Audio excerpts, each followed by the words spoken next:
It's time for Twit This Week in Tech. We have a great panel for you. Stephen Levy, Senior Editor-at-Large at Wired, joins us. I love Stephen. Dan Gillmor, love him too, from Arizona State University's Walter Cronkite School of Journalism. And, of course, coming on over from This Week in Google, another professor of journalism, Jeff Jarvis.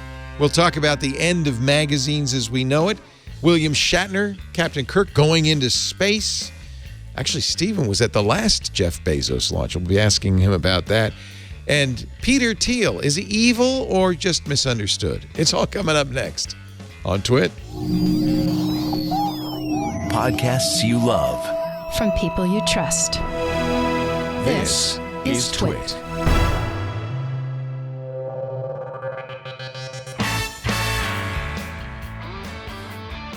This is Twit, This Week in Tech, episode 842, recorded Sunday, September 26th, 2021. The Ivermectin of smartphones. This Week in Tech is brought to you by Worldwide Technology and Cisco. With a return to the office in sight, are you prepared to safely welcome back employees and patrons? Do you have the right tools in place to support hybrid work? WWT combines strategy and execution to bring clarity to reopening plans and implement solutions that enable flexible working. Visit wwt.com/twit to get started. And by Podium. Today's customers expect on-demand everything, even from local businesses. Stay ahead of the competition. With Podium, they have free plans for growing businesses, plus all the power growing businesses need to scale. Get started free today at podium.com/twit. And by Modern Finance. Are NFTs here for the long haul?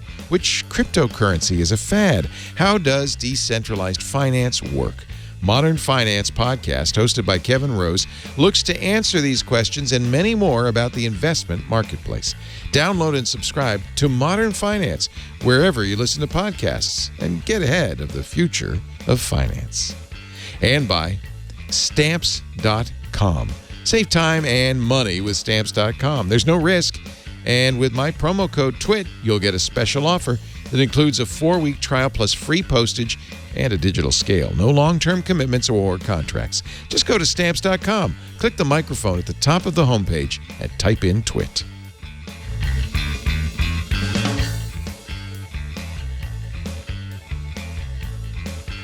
It's time for Twit This Week in Tech, the show where we cover the week's tech news with a distinguished panel. This week, it's such a distinguished panel, I'm just going to sit back and shut up and let them all talk. You already know Jeff Jarvis, the Leonard Tao Professor for Journalistic Innovation at the Craig Newmark Graduate School of Journalism at the City University of New York. Without Aunt Pruitt to do the low bass line. It just doesn't work. We need three-part harmony. So we brought Jeff in because you're going to run this show. I'm going to sit back because we have... This is all journalists today, and like the real deal. Dan Gillmor is here, co-founder of the Arizona State University News Co-Lab at the Walter Cronkite Journalism School, longtime observer of journalism, and of course an active journalist. It's good to see you, Dan. Nice to be back. And the man who specializes in slow journalism, at least that's the last time I talked to you, that's what you called it, editor-at-large at Wired, Stephen Levy. It's great to have you, Stephen. I appreciate it. When did each of you start covering tech? How long do you each go back? Oh, God, Stephen wrote the seminal tech book, Hackers, about the MIT hackers. I think it's 30 years now, isn't it? More. That book was out in 1985. Holy cow. Wow. I got introduced to hackers.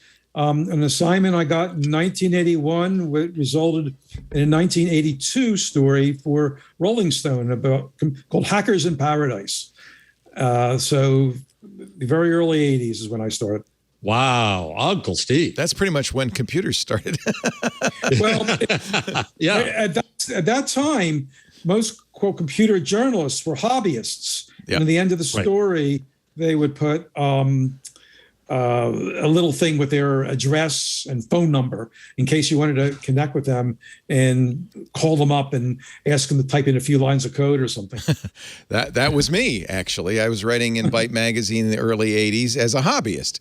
And the reason I was doing it is because I was trying to get free software.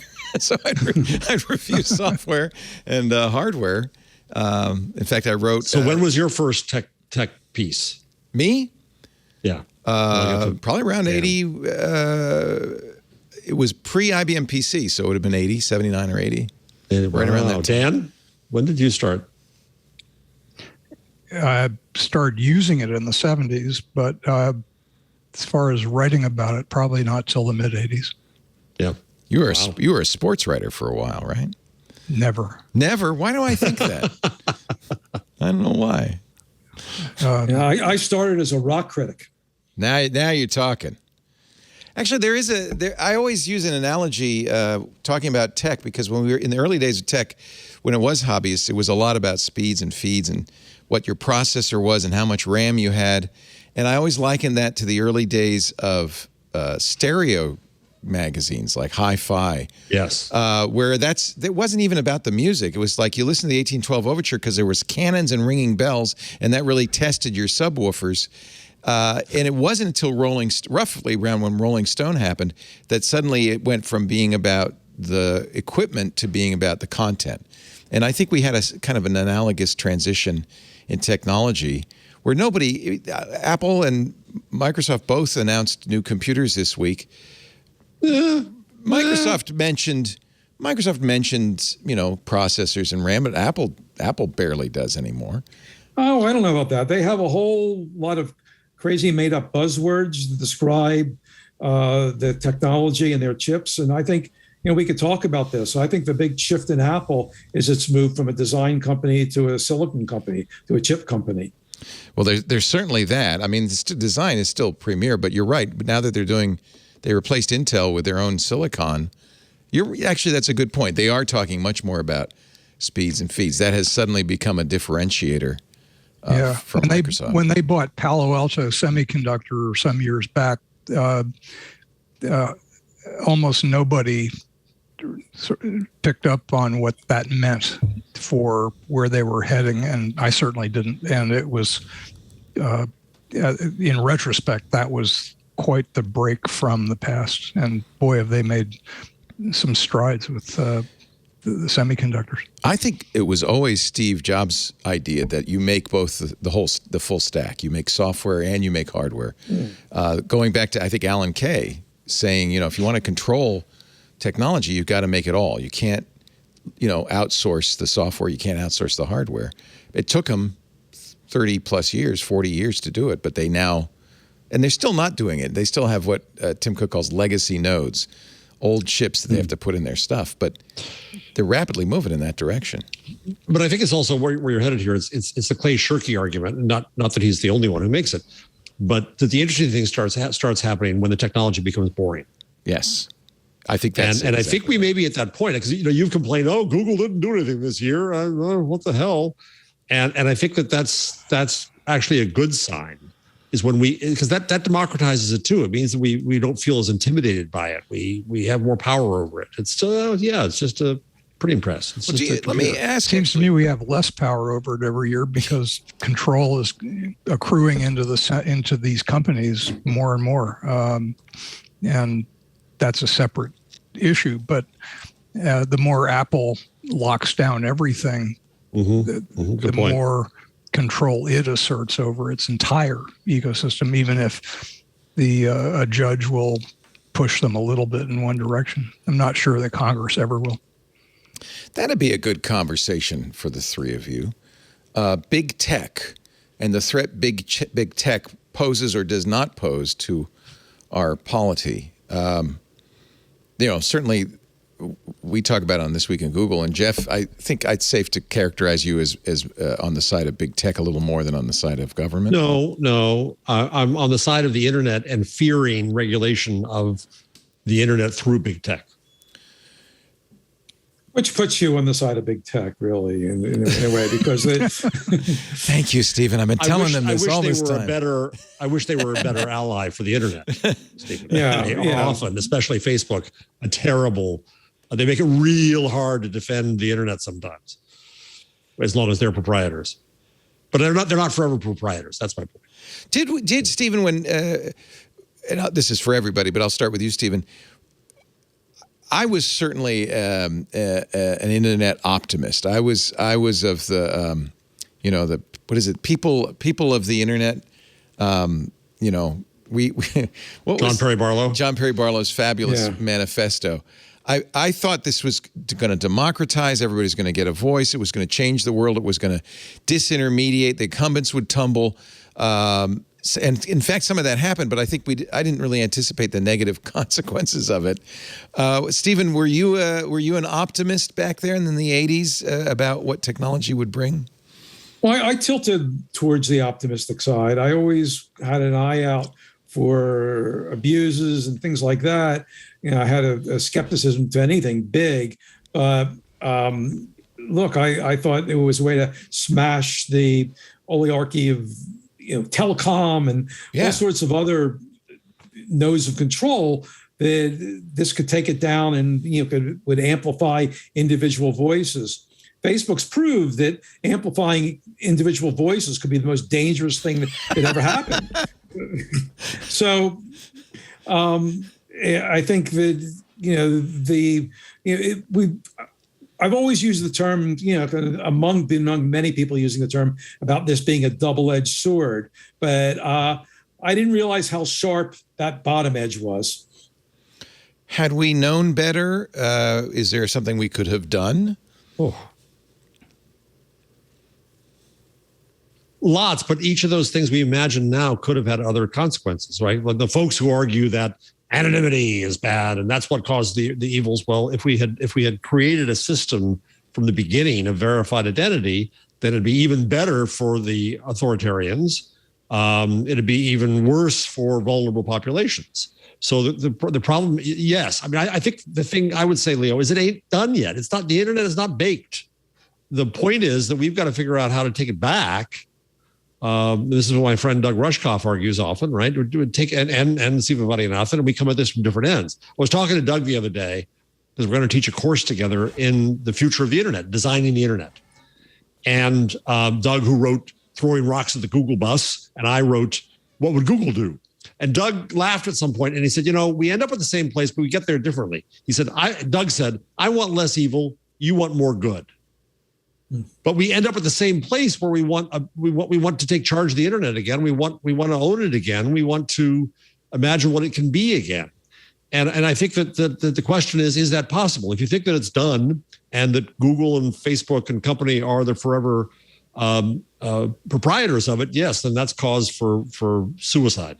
I don't think it's done. But if you think there's time, it's different. I don't think it's done, but I think the time for us to change it or to influence it is rapidly disappearing. Oh, no. Watch out, Leo. You're going to I do this on Twig now. You're going to get my Gutenberg out. It's 150 years after the printing press, before we created the newspaper, the modern novel, the modern essay, and a market. But it's as if one company owned the printing press. Yeah, I don't think we have 150 years to spend before we find solutions to this. No, but I think we will invent new things that we can't imagine today because we see the future in the analog of the past. Dan, when you talk to your students who grew up in the middle of this, they're like the fish in the ocean that doesn't know about water. Are they aware of how things have changed? They're a little bit aware. They're not. What I'm heartened by is when I show students things about the control and centralization and what's actually going on, they get alarmed. They don't want to be controlled by huge enterprises and governments. They want to be able to do things themselves. Going back to your question a minute ago, though, if one thing we could have been doing all the way through this is to be a little more active in helping people understand basic civics, as we used to call it. And we threw that away with STEM education, and we better bring it back. Oh, that's an interesting point. I mean, I've always considered my mandate to teach people about technology so that they are empowered in the face of, in the early days, I thought it would be a government that would use technology against them. And now I think it's, it's industry that uses technology against them. But in both cases, people need to take back the power by learning how to use technology and learning how it can be used against them and learning what to do to defend and that kind of thing. And that's not changed over the last 30 years at all. I mean, that's still a mandate, and I think it's still something. Yeah. But why civics? What part of civics do they need to learn?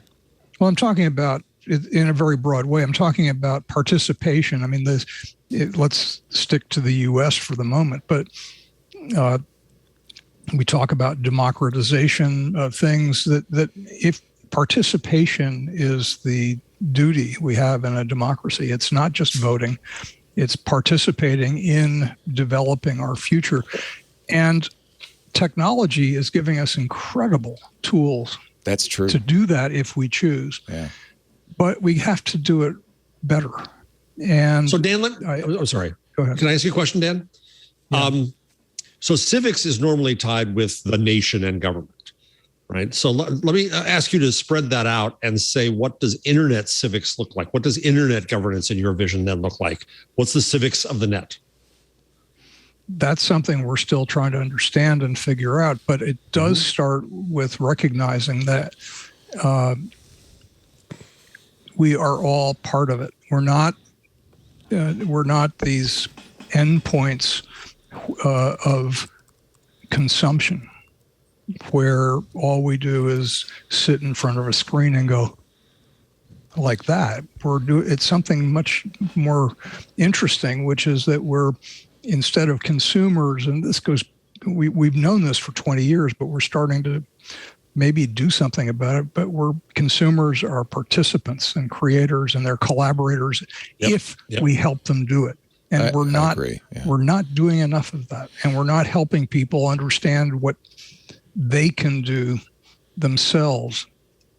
I go nuts hearing the constant cries to the platforms, do something.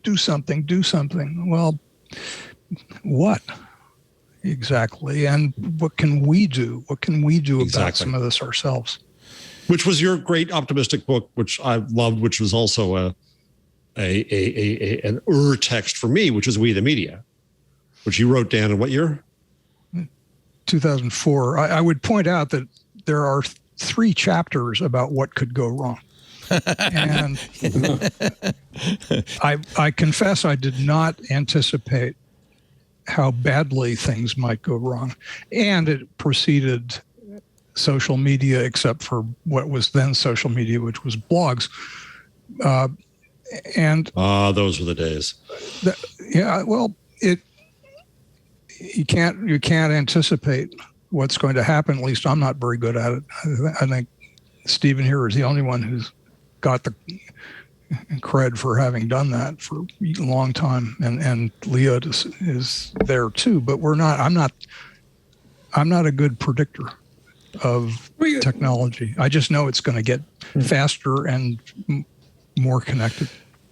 Let me take advantage of the people on this panel. They ask this question. Everyone bemoans the loss of blogs, but if blogs were so important, wouldn't have they continued to find that audience? Couldn't have been that, there wasn't some giant hand to say, we've changed into platforms, there's no more blogs. Maybe now what we thought of, everyone mentions what we thought of blogs is now part of a Substack rising or things like that. But, I question that this golden age of blogs maybe wasn't something that people loved so dearly if we let it go away. I wasn't saying that at all. I think blogs ended up. No, it's a question. It wasn't moving. Blogs ended up on Twitter and Facebook to a degree because for people who wanted to reach a lot of other people, that was more likely that they would. When Google killed off or tried to kill off RSS, that was a big blow to blogs. That was again a centralization thing. But blogs took a lot of work, and they're still good, and there's people are still doing it. It's just that there's now other outlets that are easier to do. Well, there's also podcasts. Yeah. Twitter ruined me for blogging. Yeah. You could also make a point that blogs lost the ability to monetize, and that might have also not helped a little bit. Well, you could blog, but it's going to be a hobby. Yeah. Yeah. I think the same thing's happening to podcasting right now, which is, there's going to be hobbyists and big companies, and there's nothing in between. I asked Dave Weiner, blogs. I asked Dave Weiner, who was one of the never stopped blogging, actually. Never stopped blogging, and I said, and I was lamenting the loss of some of the wonderful days we had blog rolls, and we loved each other, and we talked to each other, and he said, Jeff, everything is great when it starts. Yeah, that's true. It was a small group of people, mostly who knew each other. It was a very different environment. Or got to know each other. Yeah. And that's how I got to know Dan Gillmor. Yeah. Way early on. And Dave held the first blogger con, and we were there. I don't think blogs went away. I think people have found more and varied ways of expressing themselves. Mm-hmm. And blogs are still part of that, but not maybe as dominant because there's other ways to do it. Well, media took them over for a while, right? So the New York Times first mocked blogs and they were awful. And then they started doing blogs and it started to change the voice of the New York Times. And then they rejected blogs, right? Then it was yesterday's tissue. There's a book by Charlton McIlwain, who's the deputy provost at NYU, called Black Software, that goes through the parallel creation of Black cultures online, the various efforts to do this. And a similar kind of arc happened where some got co-opted by big companies like AOL, and then other flashy things came along, and it just kind of, a lot of it went away. What if we, instead of saying blogs, what if we say the ability of the average person to have a voice and a way to publish, which is part of this promise that we thought of the internet, which was that everybody'd have a voice. There'd be a democratization. You wouldn't have to have a publisher or a radio station or a TV station. Mm-hmm. You could do that yourself. That all has blossomed, has it not? Everybody has a voice. In fact, really, that's the problem now, is that everybody has a voice. Was Andrew Keene right? It was the cult of the amateur. Is that? Oh no! No. No. When there wasn't many people on the internet, and you didn't have that power of the platforms, that was more true. You can still speak up, but I feel that Google, really, is effectively the only search engine we have, is not going to rise you up like it used to. But it doesn't need to. If you are a TikTok star, you don't use Google to rise up through the ranks at TikTok or YouTube.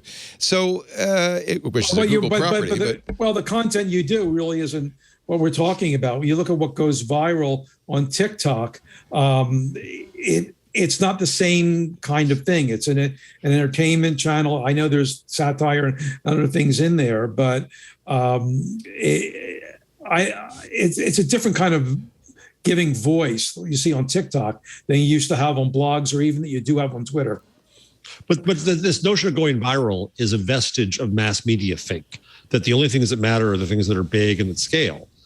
And what we saw in the blogging world is when, tech bloggers got together, it was tiny, but they mattered to each other. It was enough for them. And then after 9/11, the war bloggers came along, of which I was one, the political bloggers of that time.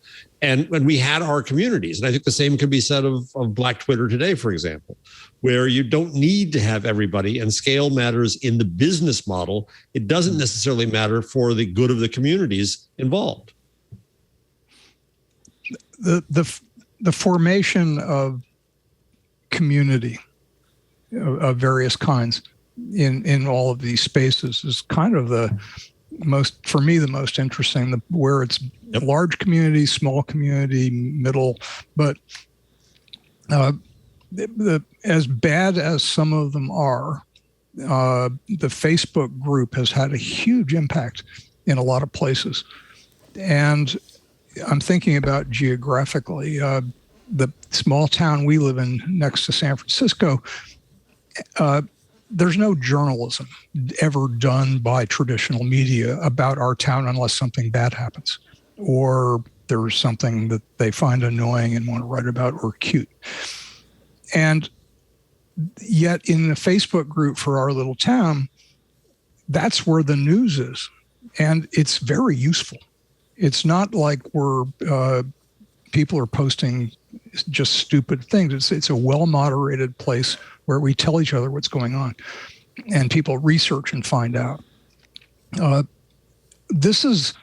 I'd rather that it wasn't on Facebook. I'd rather that it was not on some centralized platform, but it's the best we have at the moment. And it's things like that that make me always step back and say, this overall technology, what we're talking about, is incredibly important for the voice that it's giving to people who did not have voices in the way we need them to live better civic lives and communicate with each other. Is that kind of what you envisioned with We the Media? I mean, that's kind of what you were talking about, right? It is. I just didn't anticipate that it would be on Facebook in places controlled by very, very big companies that are unable by definition, because moderation simply does not scale. It can't be. So, Dan, don't feel bad about it. Gutenberg didn't anticipate the 30 Years' War. You know? That's that. Do you feel better, Dan? Stuff happens. Yeah. I'm not sure. I have to think through that. I don't think you anticipated that a young woman named Darnella Frazier would post a video of George Floyd being beaten to death that would transform the nation. And that was on Facebook. That's a civics. That's an act of civics. Yes? Yeah. So let me tell you something interesting. Go ahead, Dan. Sorry. Go ahead, Steve. No, you go. No, I mean, well, Mark Zuckerberg didn't anticipate that either. I looked into some of the people who were helping set up Facebook Live, worried about people killing themselves or committing acts of violence on it, which also happened. That's right. And but Facebook blew past them and came up with a product.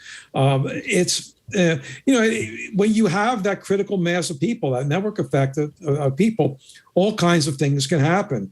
And the question of Facebook is, Mark Zuckerberg, he'd love to hear, that this discussion so far with what Dan's saying, because he feels this meaningful groups is really a core value of Facebook and proves that it's worth it. The question is, what's the cost of the things that aren't so good that we see on it? The things that happen that their moderators can't get on in time or let pass for political reasons. That's what the Wall Street Journal piece essentially was about. Facebook researchers saying, "Hey, this is intolerable." 1/5 the teenage girls who use Instagram feel bad about themselves, and we're making it worse.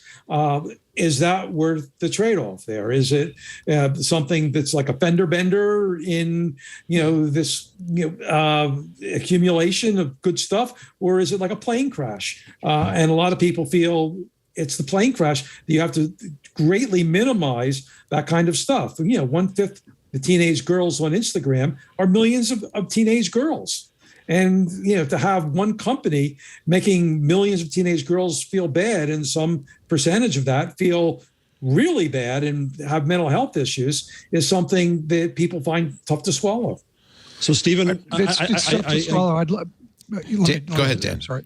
Go ahead, Dan. I know that's tough to swallow. I would like to know what percentage of teenage girls who watch popular television or read 17 magazine or basically who participate as consumers in more traditional forms of media, which for as long as I can remember have been exploiting images of women and girls and have been touting certain body shapes, etc., and fashion and makeup and all these things, and sexualizing girls and women at very young ages.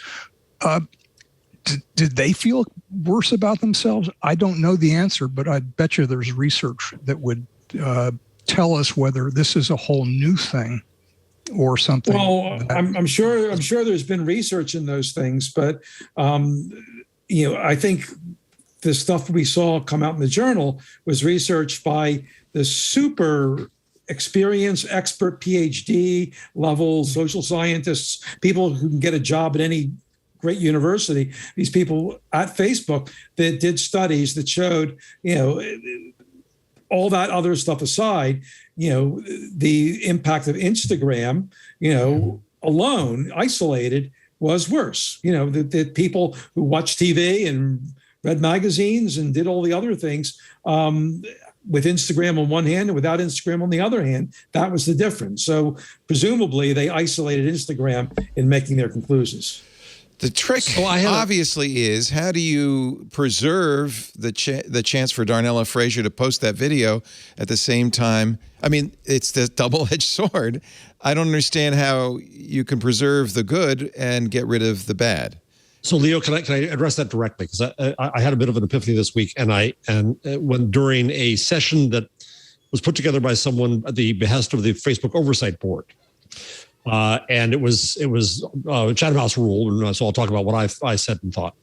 And the question was, Facebook has asked the Oversight Board to give them judgments about whether and what exceptions to have about Facebook's rule that you shouldn't have any identifying addresses or images of homes on Facebook, and whether there's a journalistic rule, a public policy rule, a protest, exceptions to those rules. And what occurred to me during that was that I think we in media have a role here in having set the terms of the discussion in media terms around content and bad content and erasing content and getting rid of things, as opposed to a service model. So Facebook hired 40,000 people now, 40,000 people to try to kill bad content like whack-a-mole. And they created this rule about no address so that people wouldn't get harassed and wouldn't get, threatening things happening to their address. Fine.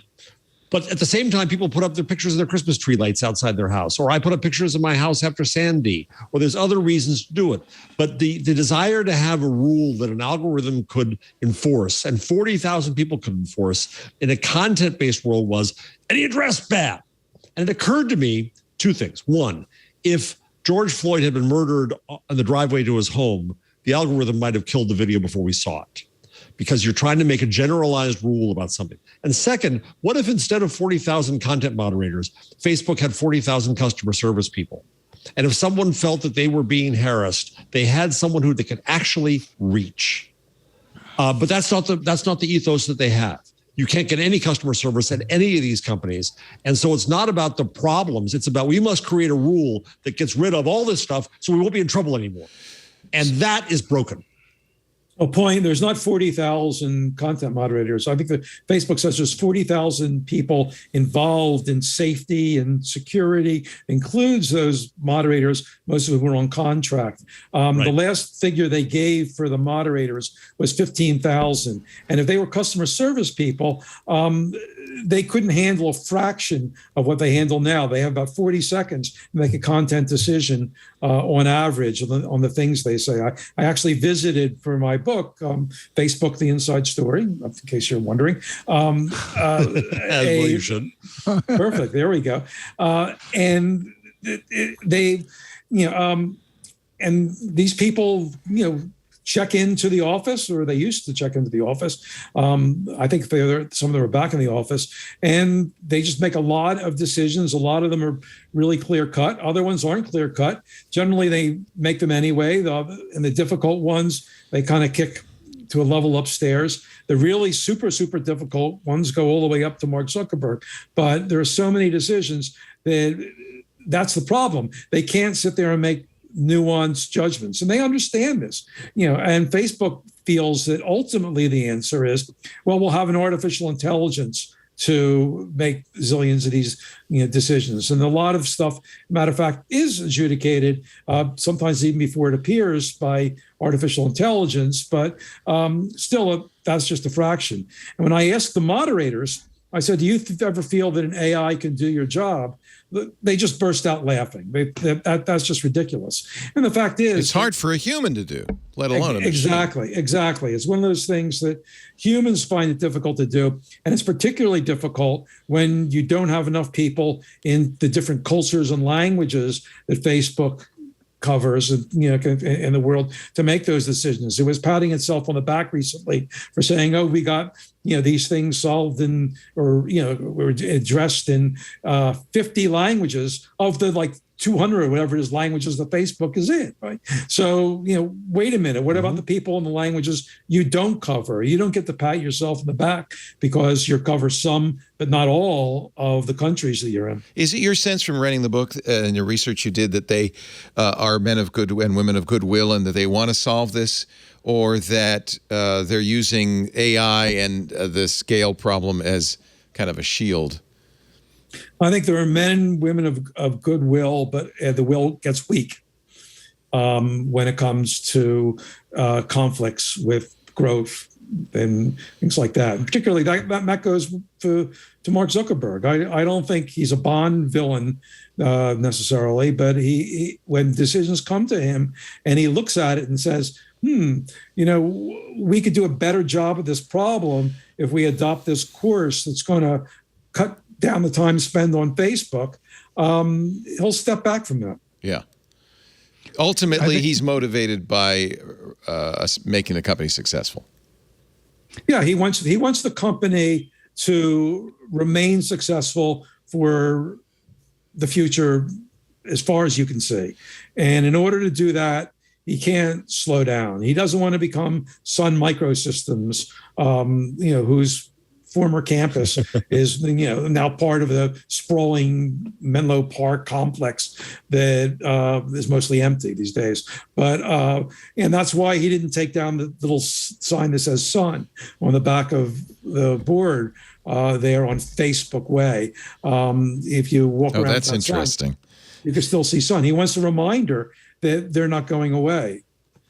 His supposedly philosophy was always been that if people connect, that's going to be a net positive.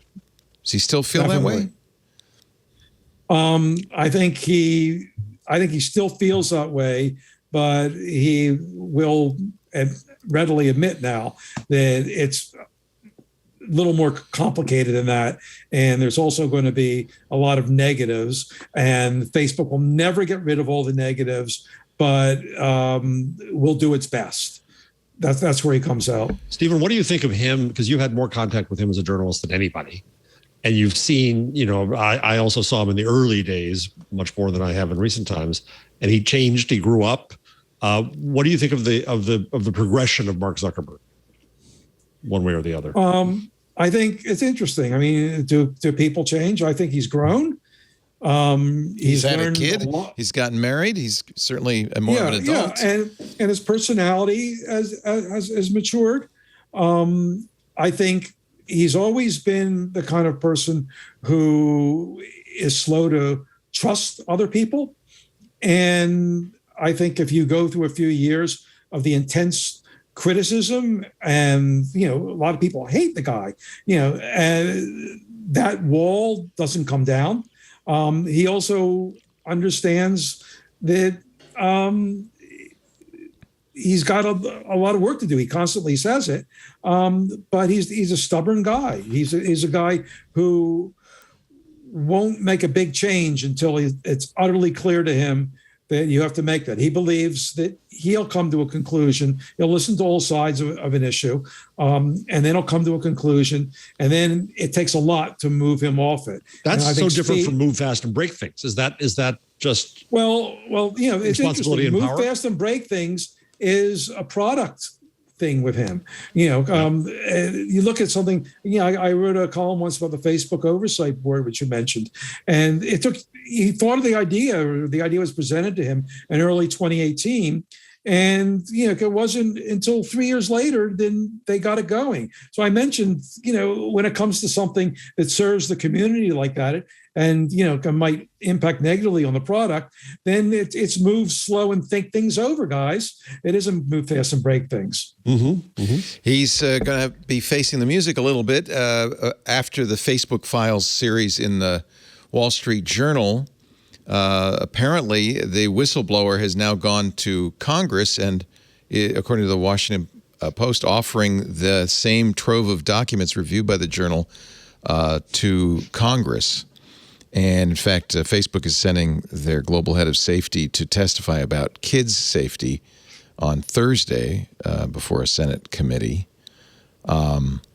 This is not over, in other words. Was the Facebook Files affair, sometimes Jeff and I doubt the Wall Street Journal's motives because of the Rupert Murdoch connection.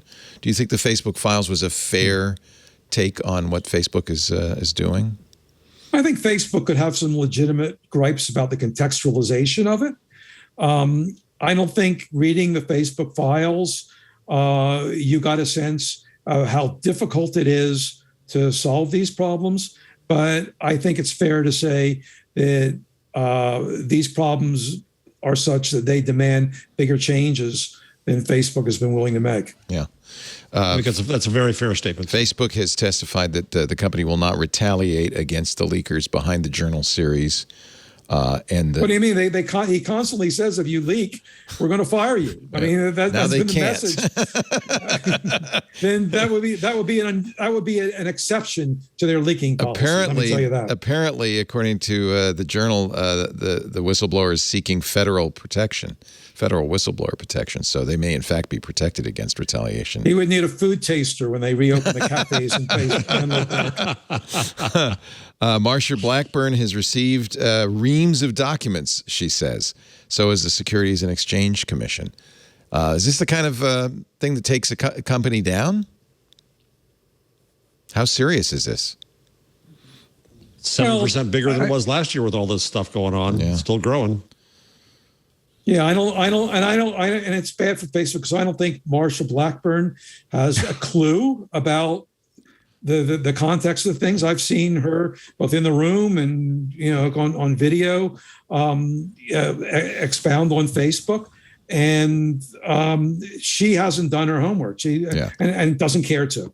So she's not a great person for Facebook to have in the judge's seat on this.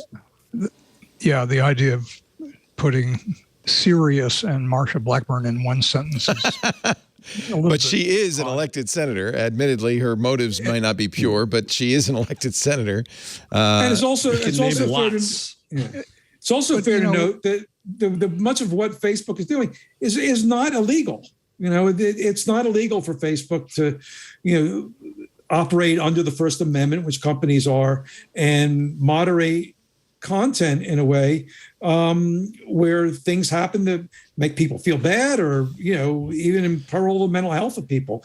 I mean, 5 minutes of Fox News makes me insane. So maybe they should close. I should point out that not being illegal is not necessarily a problem for Congress, right?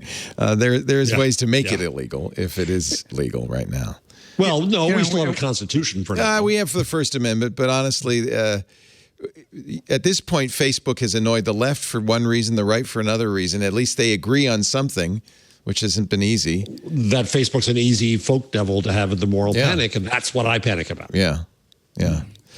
Let's take a little break. Go ahead, Dan. Final thought before we take a break. Go ahead. Sure. It's interesting that in all of this conversation, about remedies, the one that has not come up is antitrust, and also some requirements that your data and conversations be portable and exportable, which would have much better effect, I think, than ordering Facebook to be the editor of the internet. I wonder if Congress were smart enough to say we're going to create a data portability act, for instance. Actually, there is one, isn't there? Didn't I thought Ron Wyden introduced a data portability bill. I don't know what the status of that is. There's a whole bunch of bills that were submitted or clustered together, and that's part of it. And it's more than portability.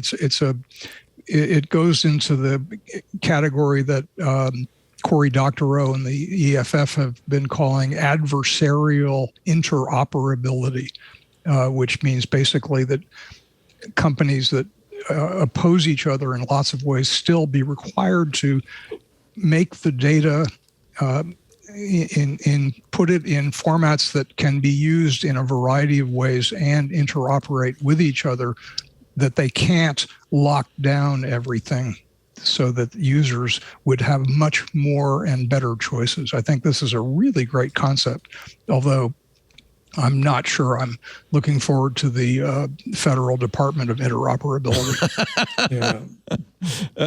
And let's be honest, it seems unlikely that anything is going to come out of Congress at all, let alone something as difficult as this to parse.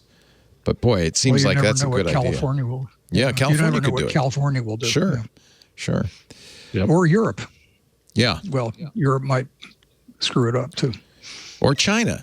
China. We'll talk about that in a second. China seems to have the right idea at this point. They seem to know. Excuse me? They don't have that First Amendment getting in the way of regulating all this stuff. We got a great panel. Boy, do we have a great panel. Dan Gillmor is here. You can roast me later, Dan. I'll give you that opportunity. DanGillmor.com. Great to have you from the Walter Cronkite School at Arizona State. We also have Jeff Jarvis from the Craig Newmark Graduate School of Journalism at the City University of New York. And we also have Stephen Levy. Do you have any academic credentials you'd like to tout? I've got a master's degree in English literature.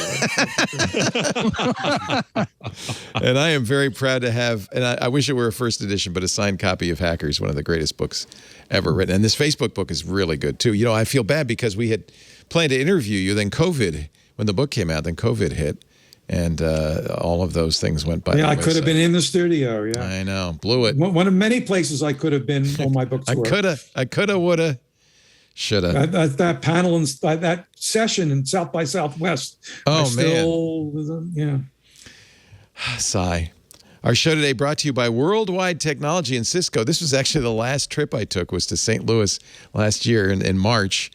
To visit their Advanced Technology Center. And I'm glad I saw it. It's an amazing thing, and I look forward to going back out there. Worldwide Technology is a great partner for any business looking to use the latest technology. And the Advanced Technology Center is Worldwide Tech's way of trying the technologies, piloting programs, researching, testing compatibility. It's a research and testing lab that brings together technologies from leading OEMs like Cisco. There's more than $500 million in equipment invested in the lab. It started 10 years ago in one building. It's in 4 or 5 now, rack on rack of amazing technology. By the way, I want to point out, you can use the ATC. You can test out, do the same thing that Worldwide Tech's engineers do, products and solutions before you go to market. You get access there to technical articles, expert insights, demonstration videos, white papers, hands-on labs, all the tools a modern business needs to stay up to date with the latest technology. The thing about Worldwide Technology and Cisco, they're partners. They work with you. And because Worldwide Technology understands that your strategy, your business goals have to be informing your technology purchases, they're a great partner. They will work with you all the way through implementation to training and forward.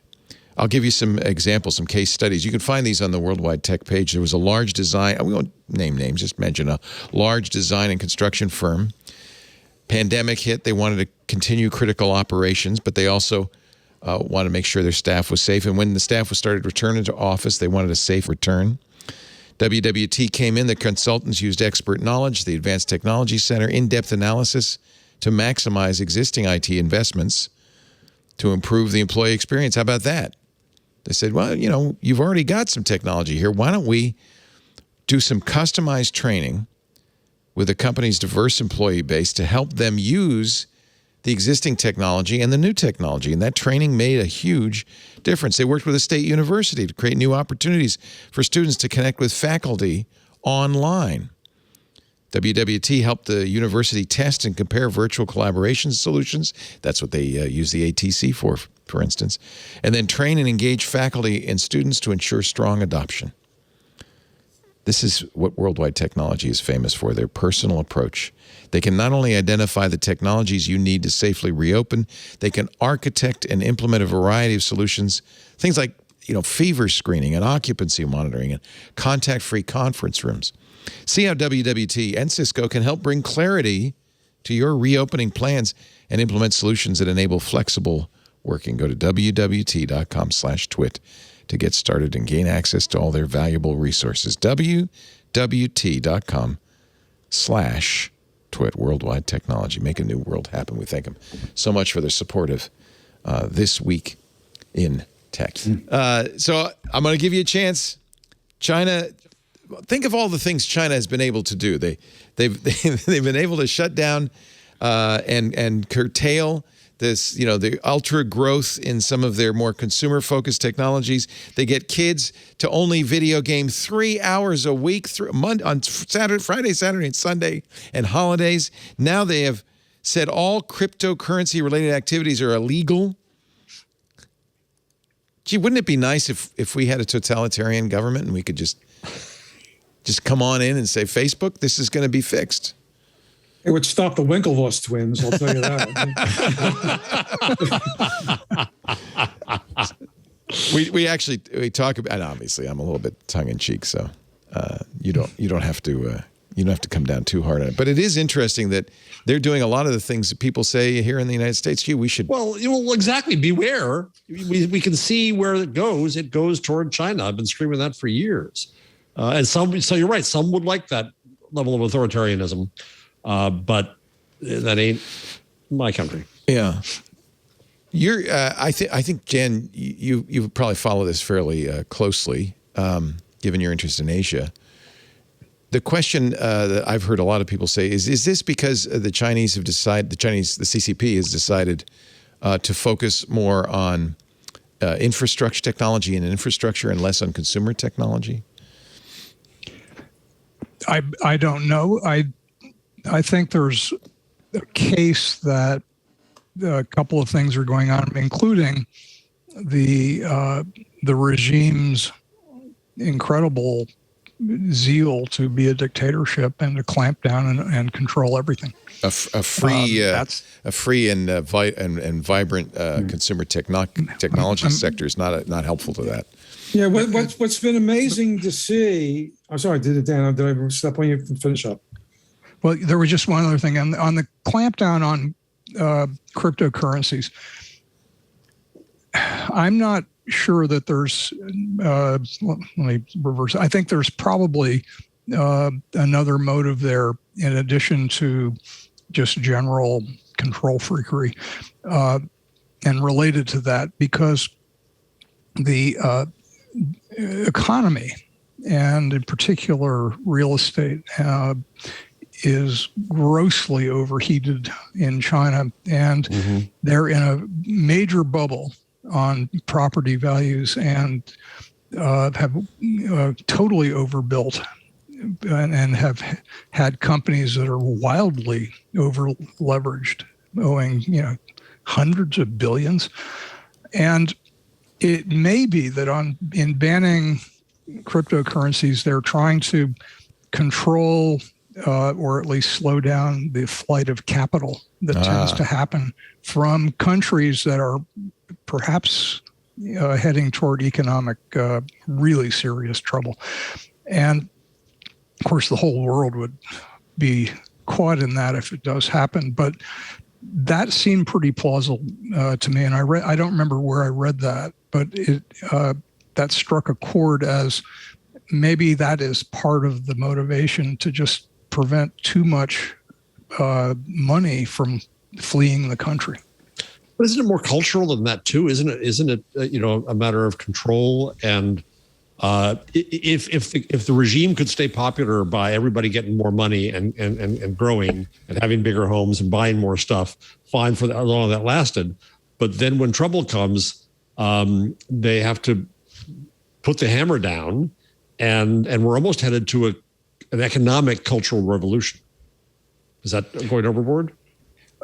No, that makes sense, and I think these are intertwined.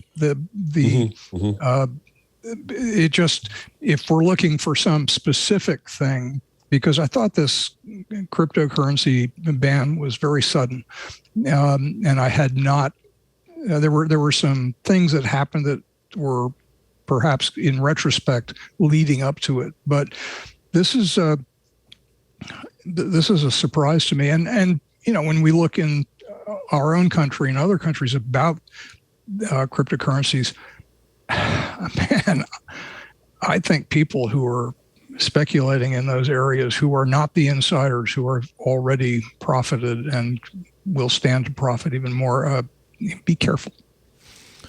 Yeah, I think there's a couple things going on there. These are great points about these real estate companies that people say this could be another subprime that affects the rest of the world. But in the last year, I've been really surprised to see how hard China is coming down against the entrepreneurs like Jack Ma, who were once celebrated as successes of the whole Chinese system.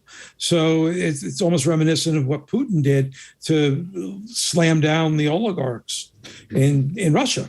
And so maybe that's not the greatest way to build a global internet business, to take your most gloried entrepreneurs and founders and charge them with crimes or remove them. I think certainly it shows that the control in China shows it just can't be trusted as a global brand. And you see, obviously, we don't trust Huawei, and TikTok was sort of teetering in the Trump era, but now it's still the most popular download among social network apps.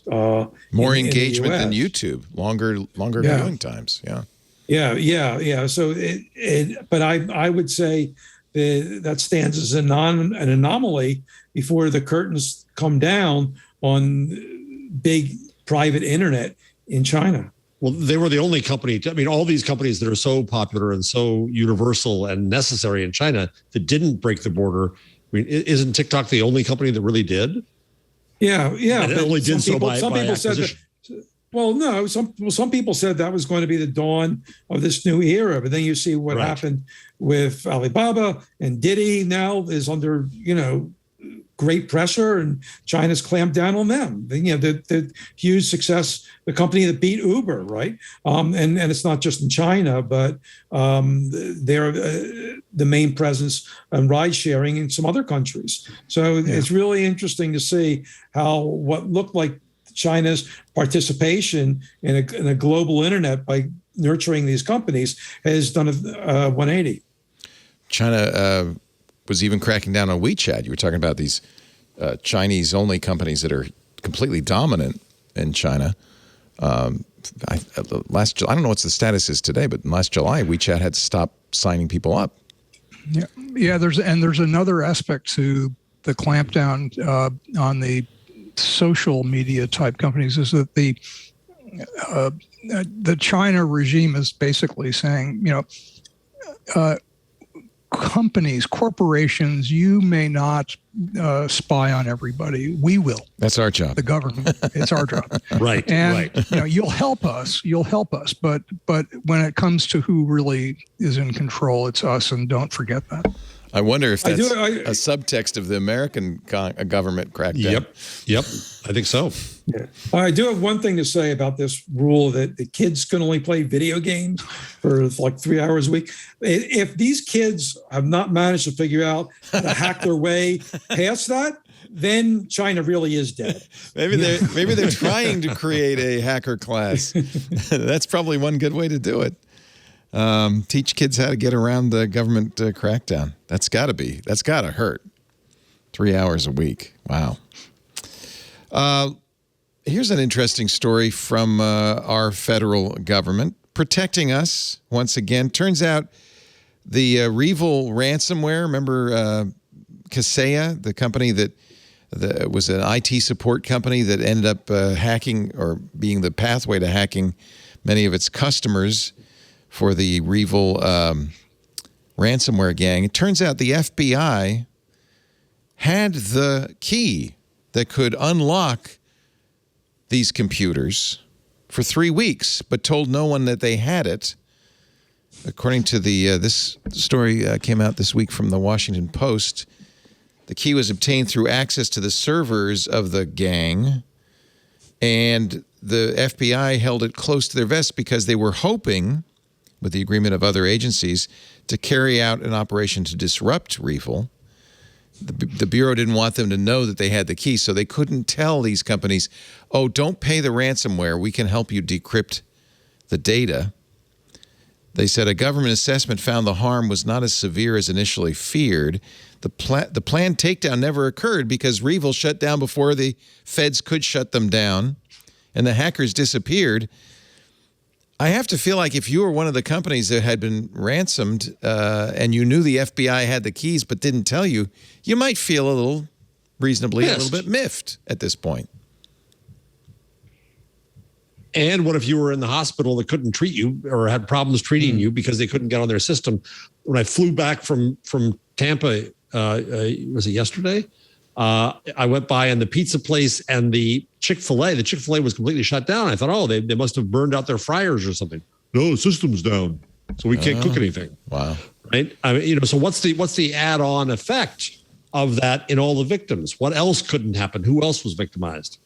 The FBI. Yeah, don't you watch any movies? Don't you know that the FBI will always let, the criminal gangs murder other people because their informants get away with this kind of stuff? They'll never.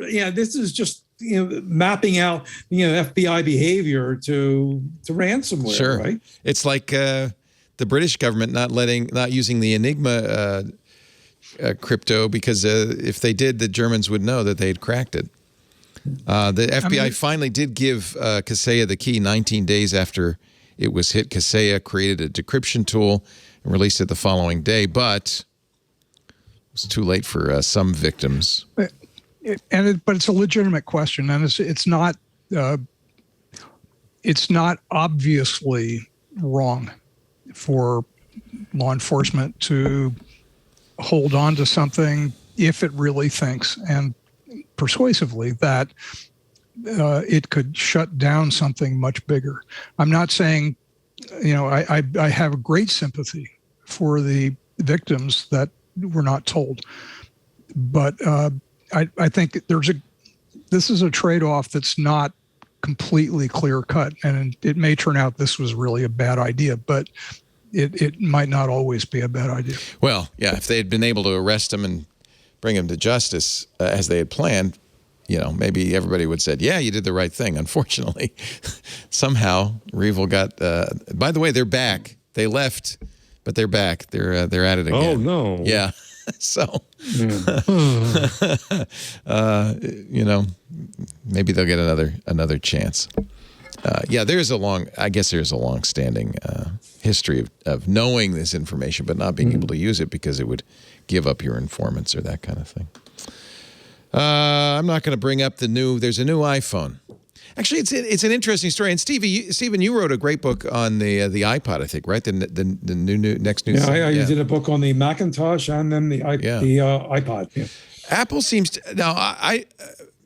I'll quote Brian X. Chen. It's my opinion as well, but Brian X. Chen's review of the iPhone 13 was pretty scathing in the New York Times. Let me see if I can get the exact. The most incremental upgrade ever, he said. The new iPhone is 10% faster than the last one, and the photos are slightly better. In a word, huh? I'll agree with him. My wife insisted on getting it. I said, I'm not going to buy it. I'm happy with an iPhone 12. And I took it out and I said, there is very little improvement in this, except that I can't use the old case because they moved the camera over about 1 millimeter. Maybe the pictures are a little bit better. Apple's kind of got a problem, which is the iPhone is pretty close to the peak. It isn't the next new thing by any means. It's the old thing. Well, I don't think that Apple expects everyone with an iPhone 12 to go to an iPhone 13. If you have an iPhone 6 and, we're wondering, gee, should I upgrade? You might figure, well, this is as good a time as any because there's a big leap between an iPhone 6 and an iPhone 13, particularly in battery life. The battery life is actually better than 10%. It's huge. Yes, that's right. And a lot of the phone companies, the Verizon, AT&T, they're offering deals, and a lot of people have deals where the upgrades come automatically. That people just like to have new ones. Like some people just wanted to drive a new car every year.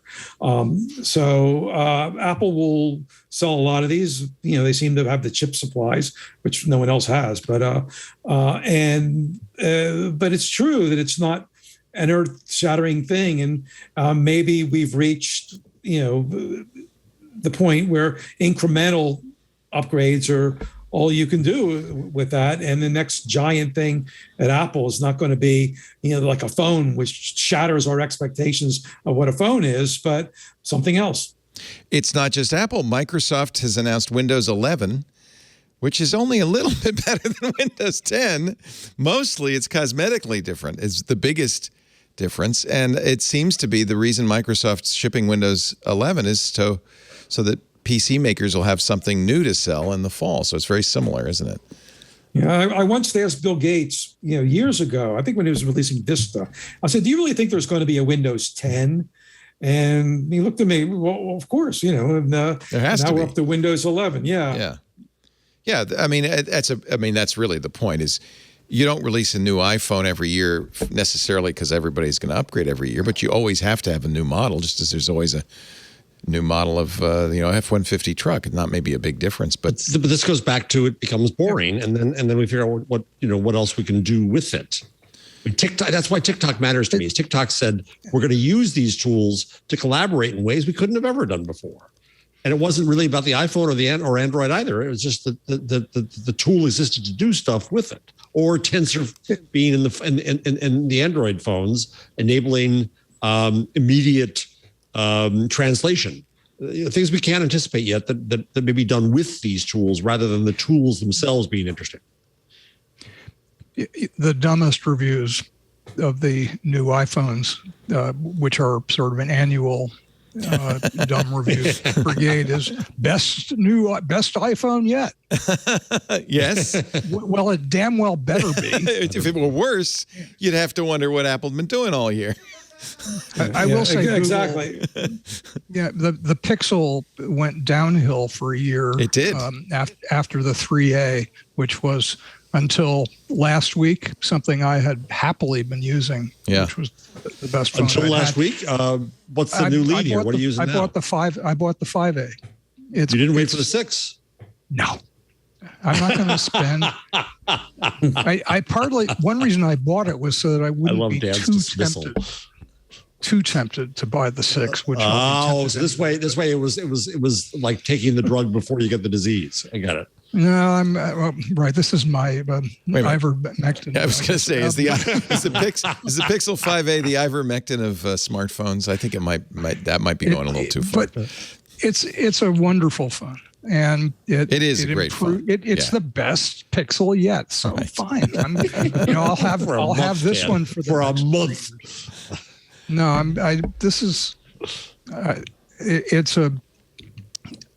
I like incremental. I like the fact that when you finally do decide to get something better, and one place where Apple is way better than Android is the longevity of its updates, especially security updates. They actually still offer iOS 15 for as old a phone as the 6S. Yeah. That's pretty amazing. And that is something to be said for that. That makes a huge difference, to the ecosystem when everyone's on the same page there. And that's always been, to me, the big flaw of Android is that, people don't upgrade. That the system isn't such that, the upgrades come routinely. You go to sleep and you're up to the new things. They still name them after candies, but yes, desserts. Yes. Yeah, No, I thought they stopped.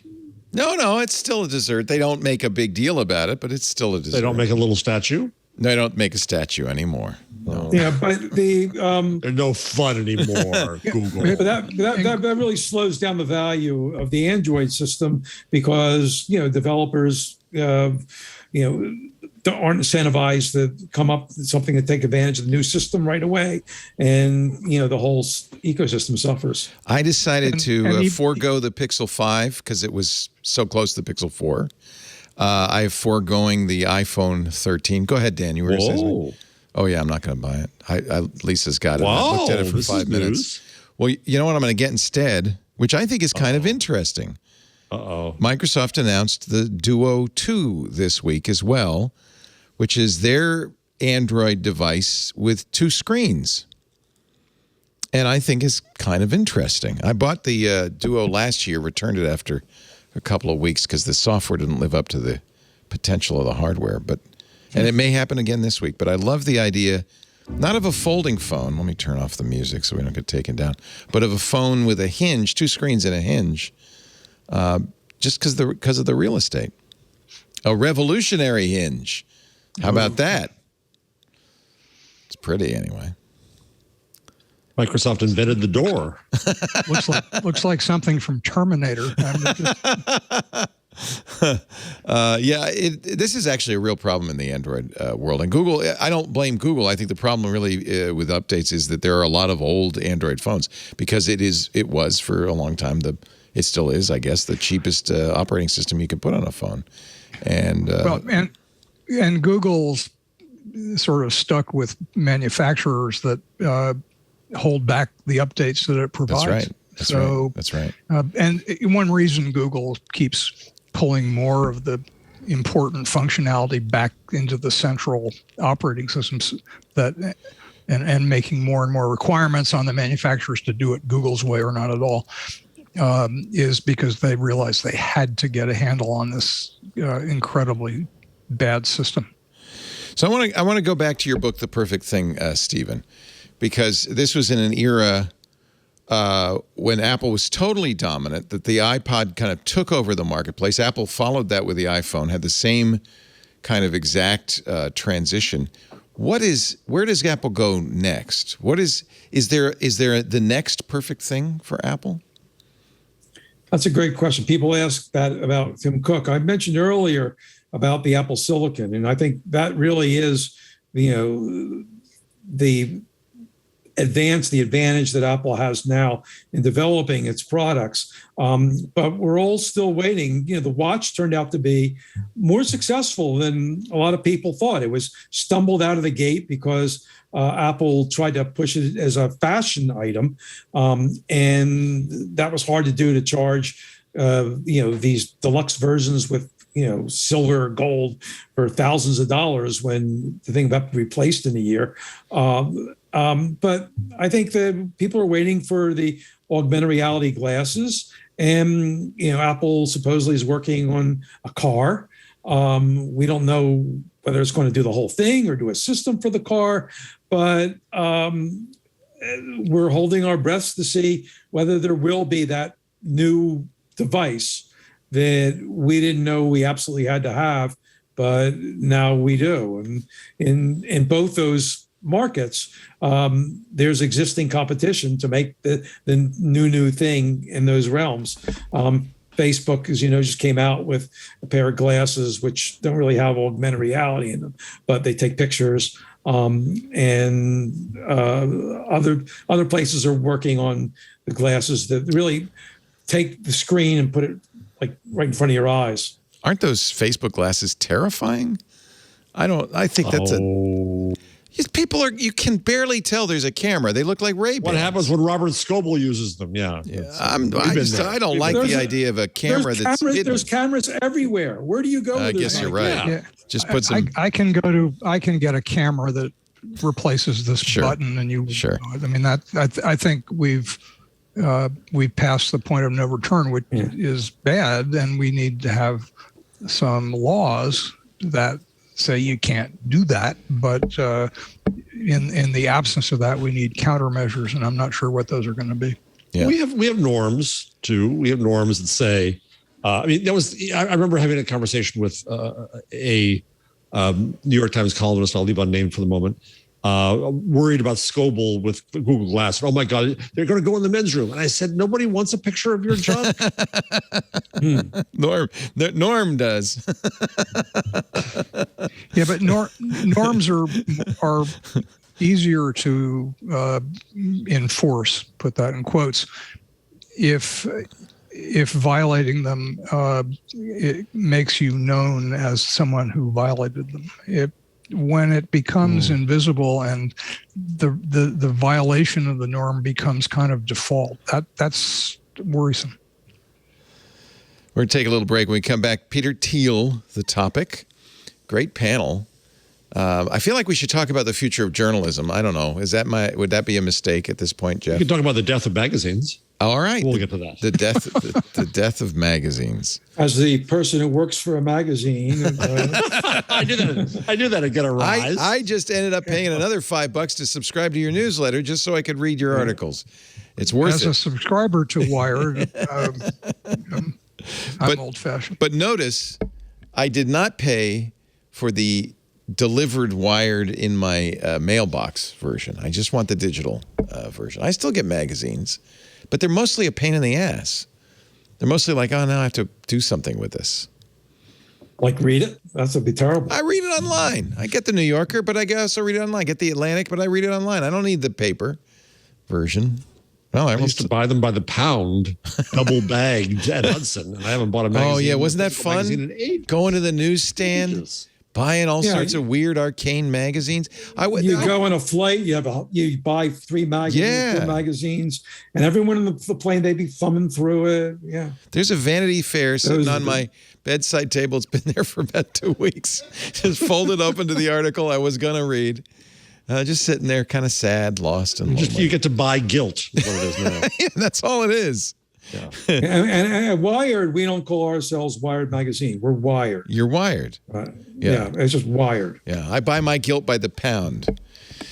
Our show today brought to you by Podium. Talking about changing times these days. If you're a business, remember in the, 20 years ago, if you didn't have an answering machine, right? What kind of business doesn't have an answering machine? Then you had to have email. Then you had to have a website. Okay, you want to know what you need today? You need text messaging. Text messaging is the key these days to staying in touch with your clients, your customers. Why? Because after a year in pandemic, we've kind of just gotten used to the new way of doing things. Curbside pickup from your favorite restaurant. I did a Zoom call with my doctor last week. Customers have grown to expect simpler ways of doing business. And no matter what your product, no matter what your business, I want you to know about Podium. More than 90,000 local businesses of all sizes have turned to Podium. With one location or 1,000, it doesn't matter. Podium can help you stay ahead because the open rate for text messages is through the roof compared to any other thing. And I can tell you as a customer, I far prefer getting a coupon via text message, getting a suggestion for a review via text message. Podium makes doing business as easy as sending a text. And when texts get opened, business gets done. You know who else likes Podium? Your employees, because they can handle all of the communications with your customers in a single text inbox, offering a smoother experience for your customers.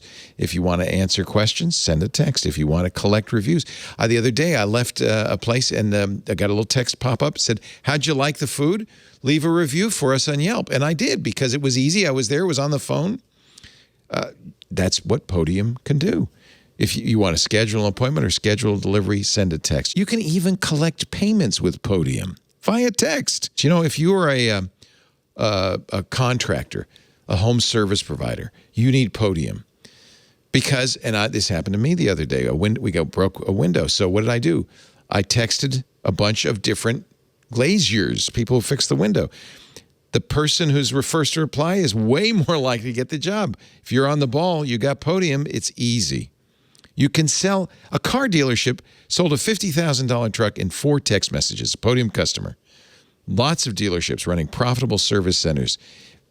I now schedule my appointments in text messages to get my car serviced. Retailers are increasing revenue by allowing customers to shop via text message. And there's a dentist in New York City who got behind on his collections, had $1 million in overdue collections. He sent everyone a text, a payment request, collected $700,000 in 2 weeks, 70%. Because it's just easier for people. It's not that they're trying to skip out. It's just easier for people. Today's customers expect on-demand everything, even from local businesses. Stay ahead of the competition. Look, you got to check out the website. Free plans for growing businesses, plus all the power a growing business needs to scale as you get big, and you will. Get started free today. Podium, podium.com/twit. This is the future. Try a demo. See why Podium is trusted by thousands of businesses all over the country. podium.com/twit. We had a big week this week on the shows, including the Surface event, the Apple event. Why don't we roll that tape? We got a little video to show you. Today, Amazon announced in limited edition $229.99 Echo Studio featuring Billie Eilish's cover art for Happier Than Ever. Oh God, who cares? God. This is Stacy's pick of the week. It is my Henri the Chihuahua Amazon Echo. Wow. How about that?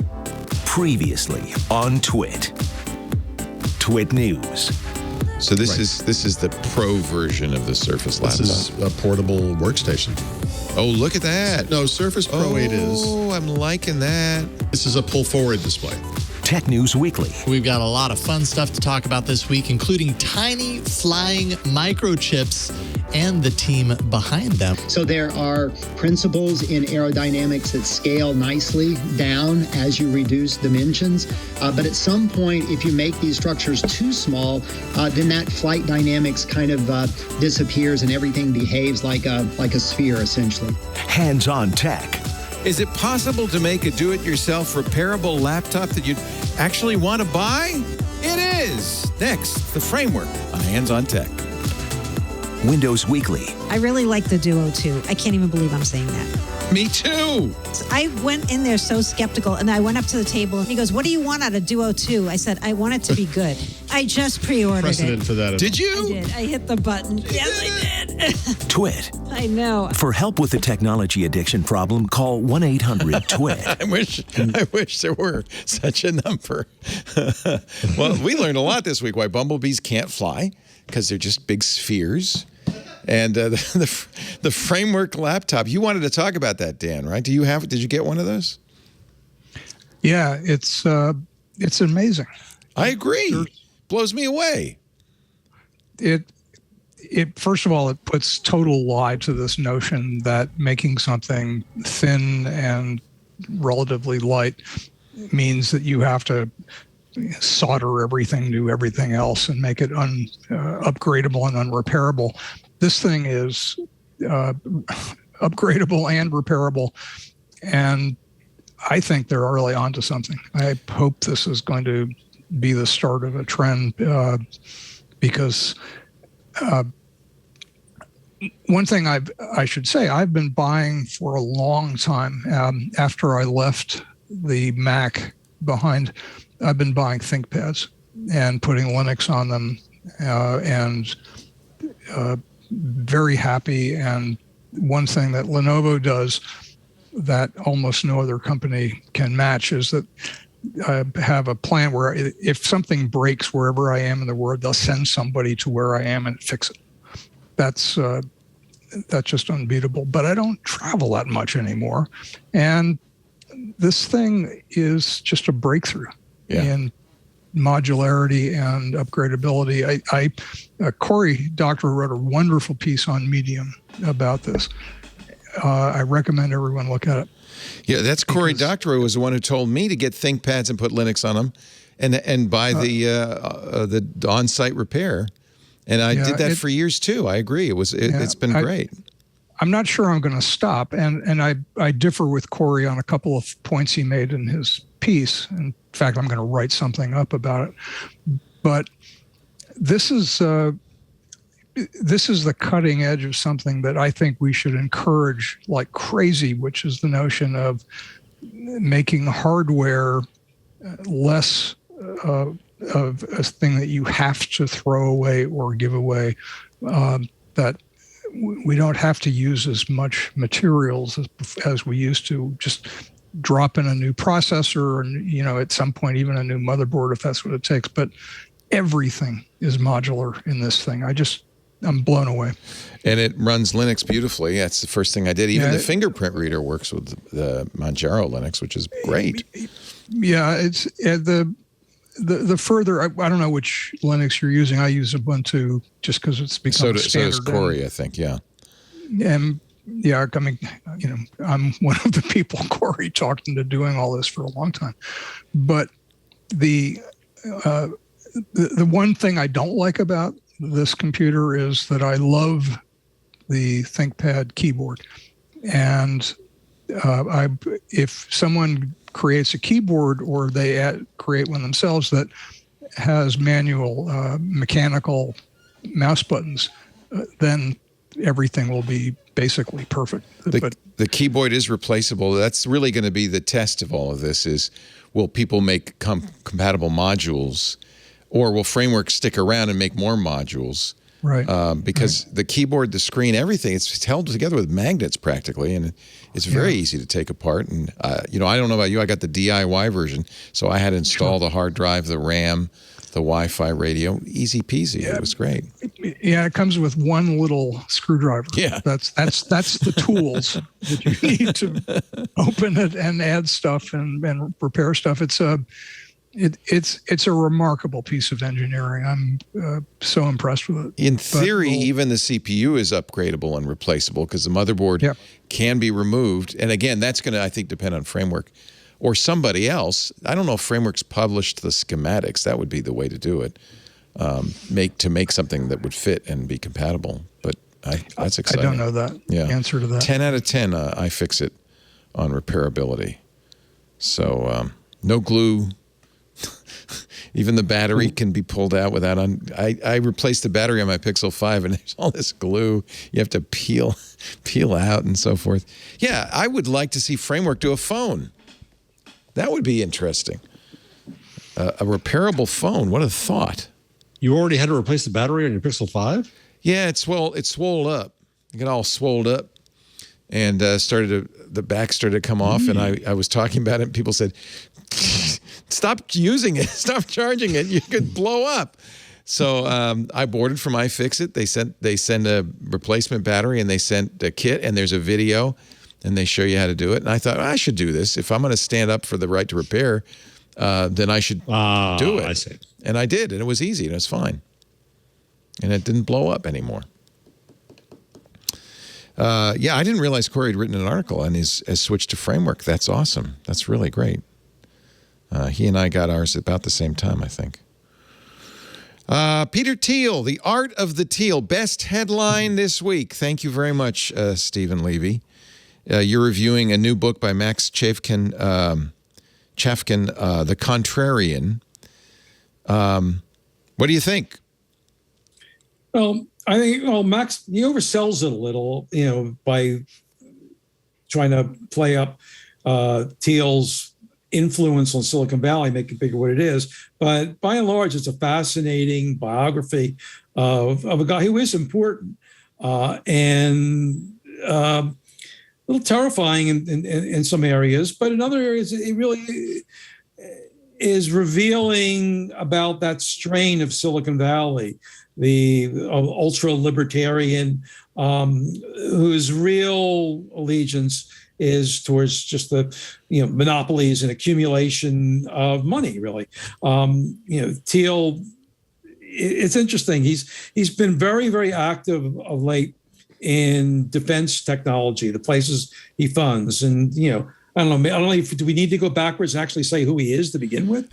We could say early investor. If you watched the Social Network movie, he was the early investor who gave the seed money to Mark Zuckerberg so that Facebook could start. But he also founded Palantir, which is kind of a notorious semi-evil spy company, basically, right?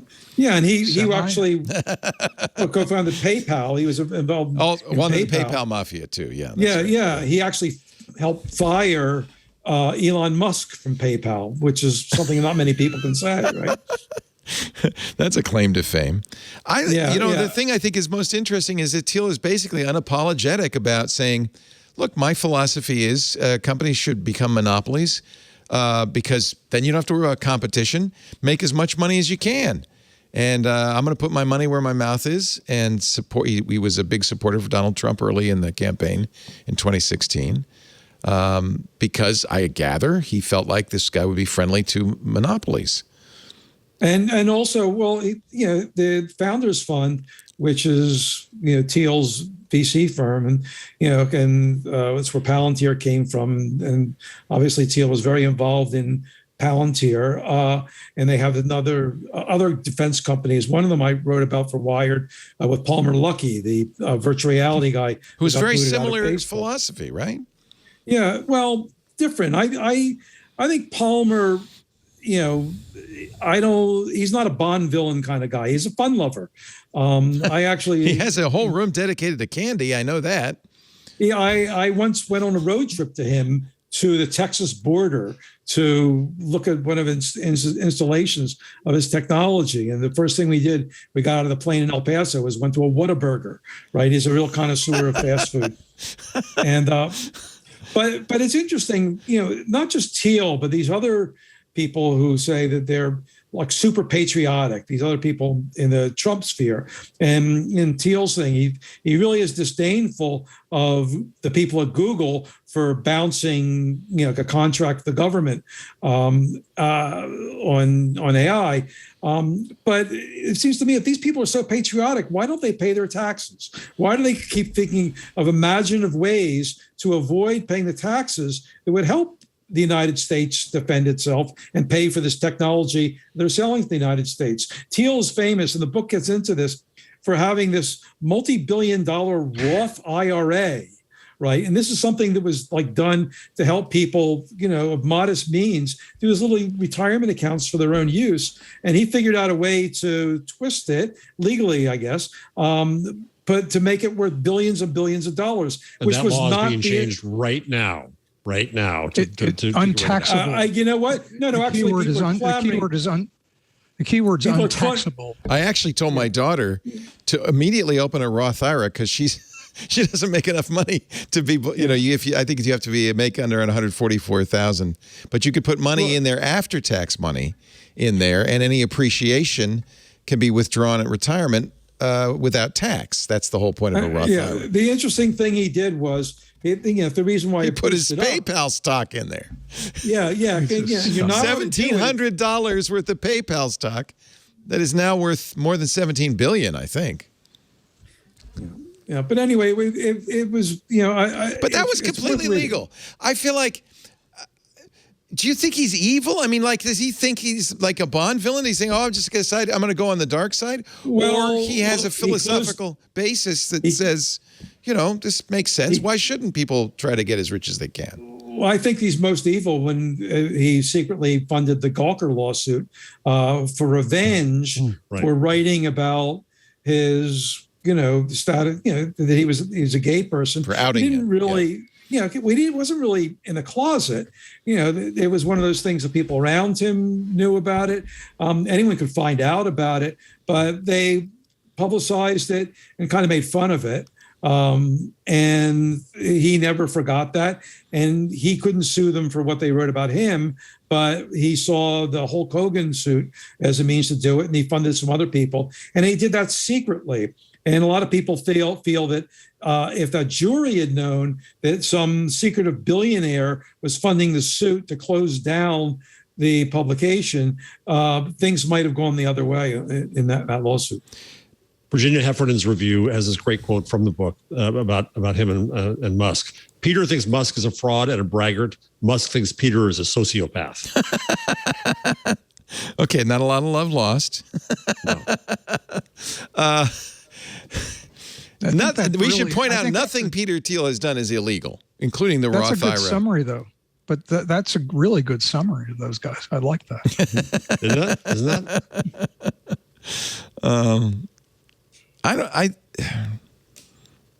It's hard to say. I'm the kind of person that I don't want to say he's an evil person. Everybody in their own mind thinks they're justified in their beliefs, right? Nobody says, I'm going to do the bad thing, the wrong thing. Does the minority leader of the Senate think that? Yes. Really? Absolutely. He believes he's doing the right thing for the country. Of course he does. And I think after he closed down Gawker, he said, this is the greatest public service I've ever done. Yeah. No one's a villain in their own story. So and it's not like he's committed any crime. You know, we might say he's reprehensible, but he's not criminal. As Michael Kinsley said famously a long time ago, what the scandal's not what's illegal. The scandal's what's legal. So that's a very good point. And if that Roth IRA loophole exists, I mean, let's be fair, Thiel put a valueless asset in there because you can't put a super valuable asset in it. He must have thought, well, this is going to appreciate. This would be a good place to stick it in case it does so I can get the money out without tax. But it was a completely legal. Somehow he was under the income cap. I guess he decided not to take any salary. That's been your standard throughout the show today, Theo, is, well, it's not illegal. Well, but I guess to Dan's point about civics, the real place to go if this stuff is to say let's make it illegal then. We shouldn't have tax laws that make up his taxes. No, he's doing what his point of view is. I'm going to do everything I can that's legal to maximize my profit. Yeah, I think it's a failure. It's our failure in this country to get across in the behavior like that is not patriotic. It's antisocial. Well, we had a president who basically bragged that he wasn't paying taxes while he complained. We weren't spending enough money on defense. I feel that people should be shamed if they go to great lengths. But Stephen, how do you do that then? So the shareholders of Twitter say to Jack, you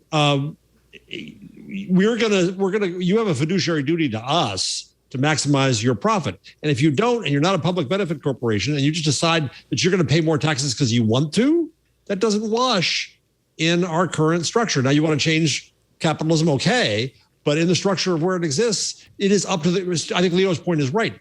Don't blame the company, blame the politicians. And when it comes to these international deals, the double Dutch sandwiches, blame the diplomats. Blame the government. You know full well, Jeff, that capitalism does not demand that the leaders of the company do anything possible. That's a theory that's gained traction. We all go to accountants and say, I don't want to pay more taxes than I have to. Everybody does that.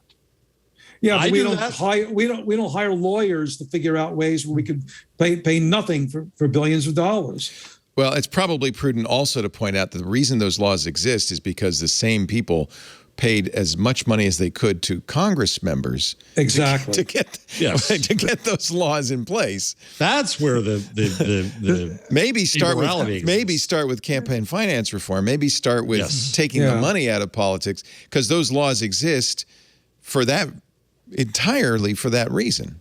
The double Dutch sandwich doesn't exist because somebody said this will be good for the country. It exists because we're not talking about we're not talking about a company. We're talking about Peter Thiel and what he's done in the imaginative way he's done, to avoid paying billions of dollars in taxes. At the same time, he touts being a patriot for building up our defense capabilities and helping the government surveil people.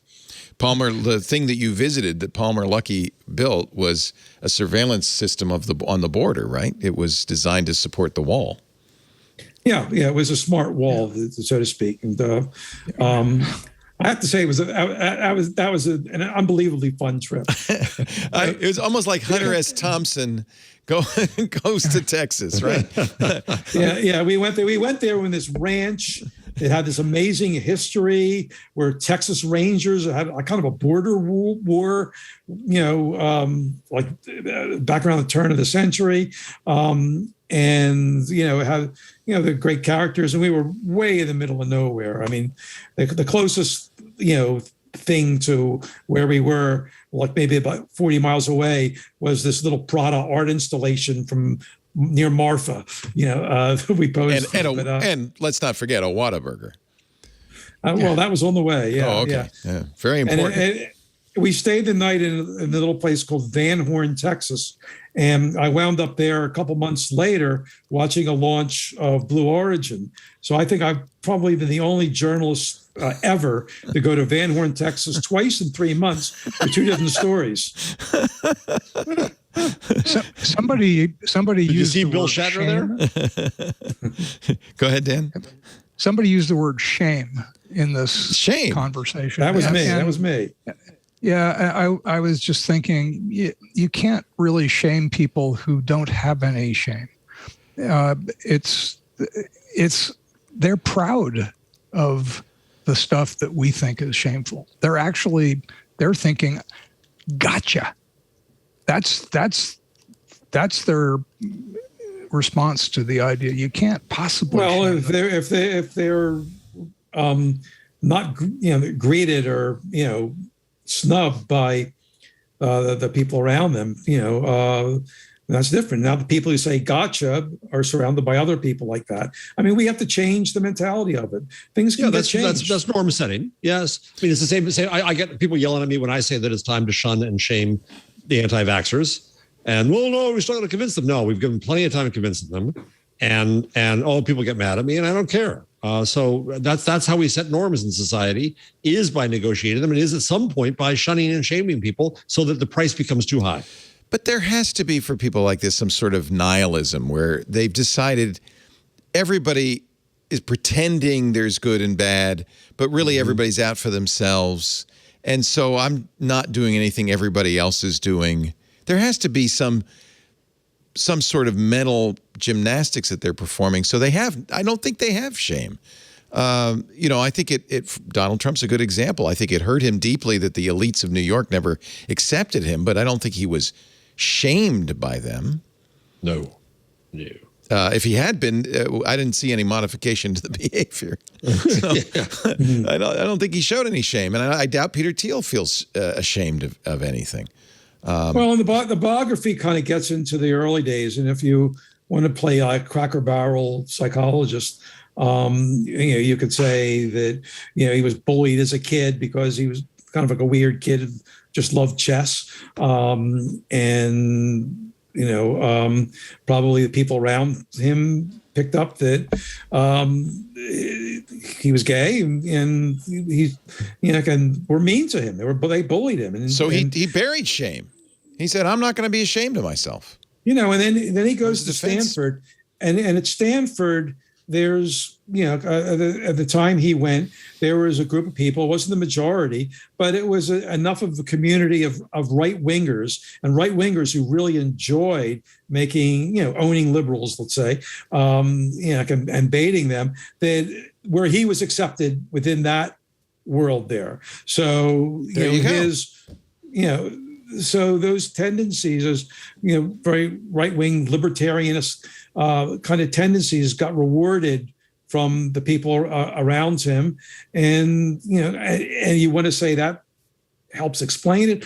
I don't know. I mean, he's also an incredibly brilliant person. I mean, I haven't had much conversation with him, but I've met him a few times, and super smart guy. What can you say? All I can say is I used to play a lot of chess, tournament chess at that age, and I was not shunned.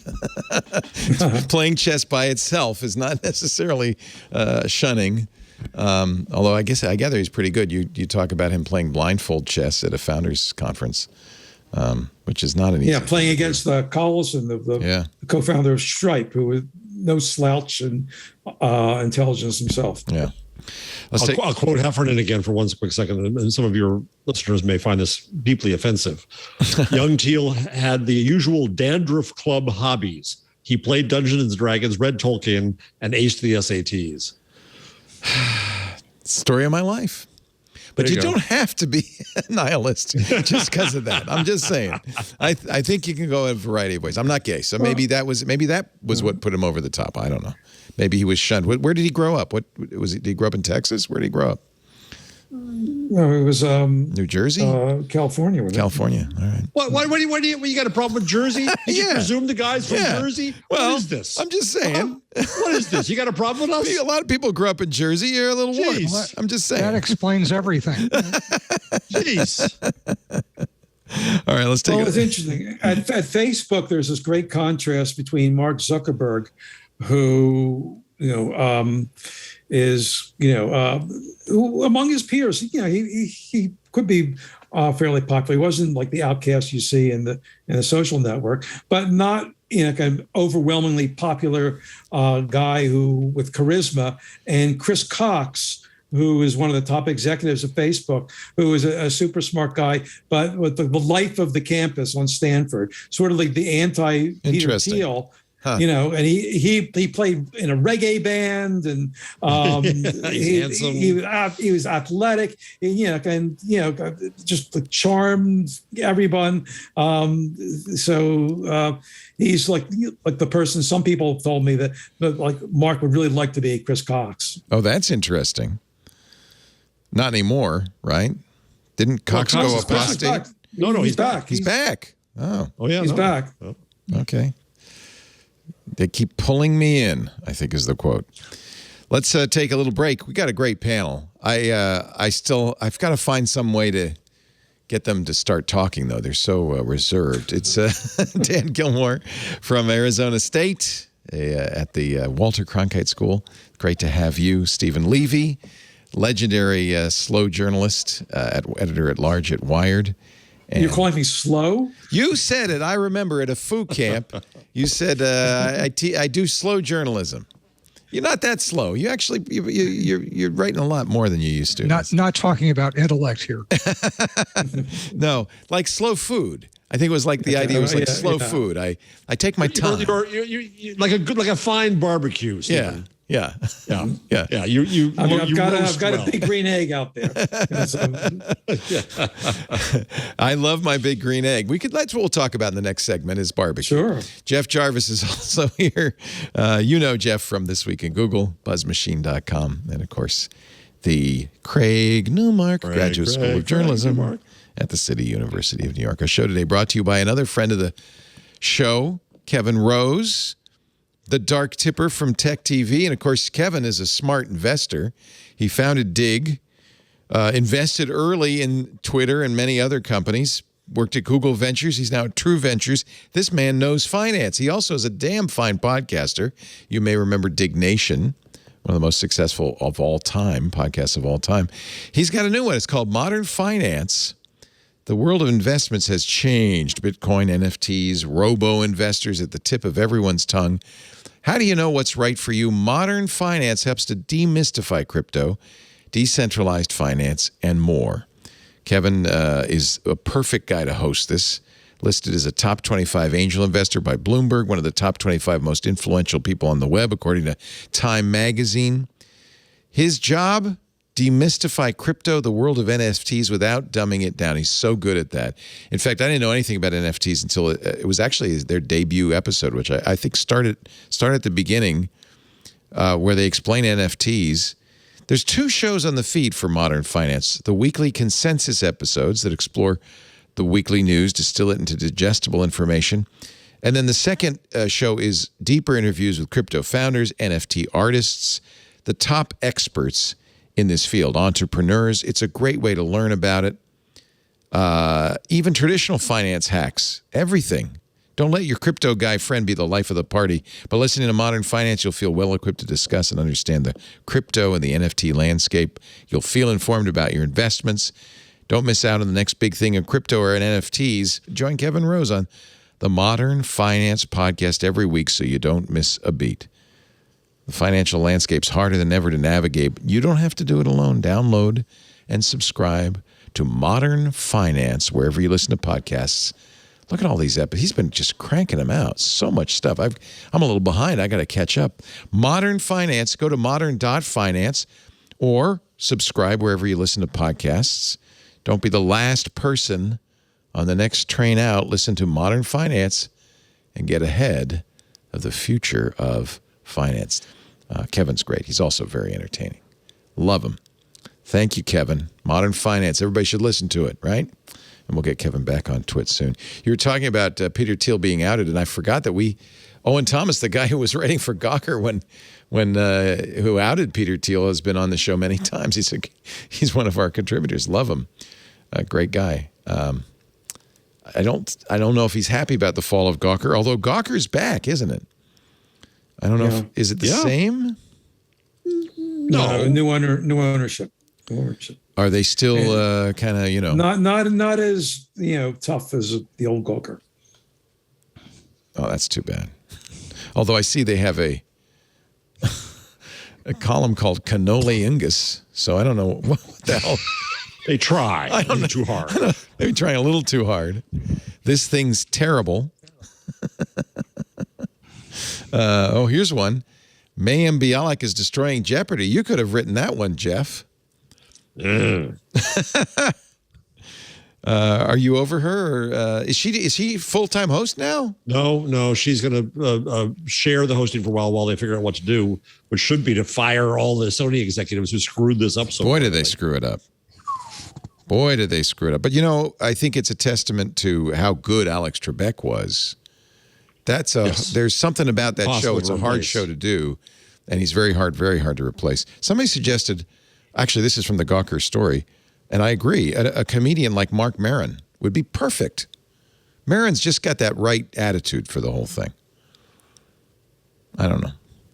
Yeah, my problem with her is she's doing the brain supplement commercials. Yeah. And though she and her children did get the vaccination for COVID, she's been vax skeptical otherwise. And so you have a show that is based on supposedly fact and knowledge. And this is who you're going to have representing. This is going to get me in all kinds of trouble. You're going to get tons of emails out. She's beloved because of the Big Bang Theory, right? I liked her on the Big Bang Theory, but as a spokesman for truth, not so much. Yeah. She studied neuroscience, but she's an actor. Let's face it. Yeah. That's her real job, not neuroscience. You want to watch as a raven takes out a Google drone? Yeah. I put this up there. You want to see this? I know. This is Jeff's story. Yeah. So Google has been forced to ground its home delivery service due to bird attacks. Here's an Australian raven attacking a drone delivering coffee. This is there's the drone. Somebody say, "Oh, look, cool! There's a Google drone delivering coffee," and then wait for it. Suddenly, out of the blue, ravens are scary. Here it comes. What does the raven think it's? You almost want the sound on too, because I think the raven is battling with the rotor. Why, Raven? Oh, and there goes the coffee. According to ABC News Australia, we've identified some birds in the area demonstrating territorial behaviors and swooping at moving objects. So, I always thought the whole idea of drone delivery was a little far-fetched. I think I think when Jeff Bezos opened that door and Charlie Rose said, "What?" I think he was being taken for a ride, and by a drone, apparently. Let's see. News consumption. Just one little update here. I just found it. Just put up. Yes. I don't care. You may not care, but at the bottom of the rundown. So Facebook now is putting up their answer to the Wall Street Journal. I haven't had a chance to go through this. Casey is arguing. They're tweeting it, right? Yeah. You should. I was looking at this. Yeah. They did a post on it. It looks like that they've done their own cherry picking of the research to, come out against the Wall Street Journal's cherry picking. And most of the replies to their, the tweet announcing it were saying, "Well, why don't you just release all of it so we can judge for ourselves?" Exactly the moral of the story. Yeah, exactly. So I just wanted to add that. Well, if you're anti-Facebook, you'll be glad to see this story from CNBC, which is by Alec Kantrowitz, who's also a regular on the show. Apple's power move to kneecap Facebook advertising is working. Of course, Apple added with iOS 14 point something a little pop-up that says, do you want to let this ad track you across this app, track you across other apps? And of course, everybody says no. Facebook, of course, the biggest victim of this. Alex interviewed a number of people who had been buying Facebook ads who were, he talks to a guy named Aaron Paul, who's a brand new job description, a performance Facebook marketer, whatever that is. Paul has a company called Carousel. He says, we've moved from spending millions of dollars every day on Facebook to just a few $100,000 because we don't have any information about what we're buying anymore. We're just completely running blind, he said.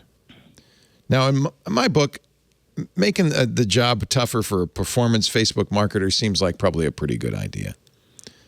I mean, I could see why he might not be too happy about it. He's moved his ad budget elsewhere, according to Alex, Snapchat and TikTok. But also, he says, silent killers like email. Oh, good. More spam. On Twitter, Facebook marketers discussing Apple's changes almost unanimously agreed they're going to move off Facebook, too. Could be a lot of money fleeing Facebook. Do you think this was Tim Cook's plan? Oh, yeah. He doesn't like Facebook, or he doesn't like spying? No, it's part of it's also like Murdoch. When you fail at advertising, right? It's good for Apple. You find an alternative strategy, number one, and number two, you find whatever power you have to disadvantage your competitors who still depend upon advertising, which both of them done. And I'm not equating Cook to Murdoch, because Murdoch to me is the gross devil of all devils. But I am saying as a strategy, it's kind of the opposite of the feature as a bug, the failure as a feature. Kantrowitz quotes the CEO of 365 Holdings, a company that owns e-commerce brands and advertises extensively online. Kelsey Learich says, I don't think Tim Cook is this benevolent privacy person. They're making strategic decisions, Apple is, that affect the market cap, not practical decisions that serve their customers or serve their users. I think you can make a pretty good argument that giving users of iOS devices a way to say no to being spied on, that's more than just strategy. Now, the question I have is how long Apple's purity on privacy will last. Exactly. This is, as we know, Tim Cook is going to live forever and never, ever change his mind. So what's the next crowd going to do? Apple's assembling one hell of a database about users of its ecosystem, and has gone into some advertising itself at this point. When I use Apple News, their product is laden with ads. Are those ads? Right. Are they coming from the publishers? Are they coming from Apple? I think Apple's selling ads.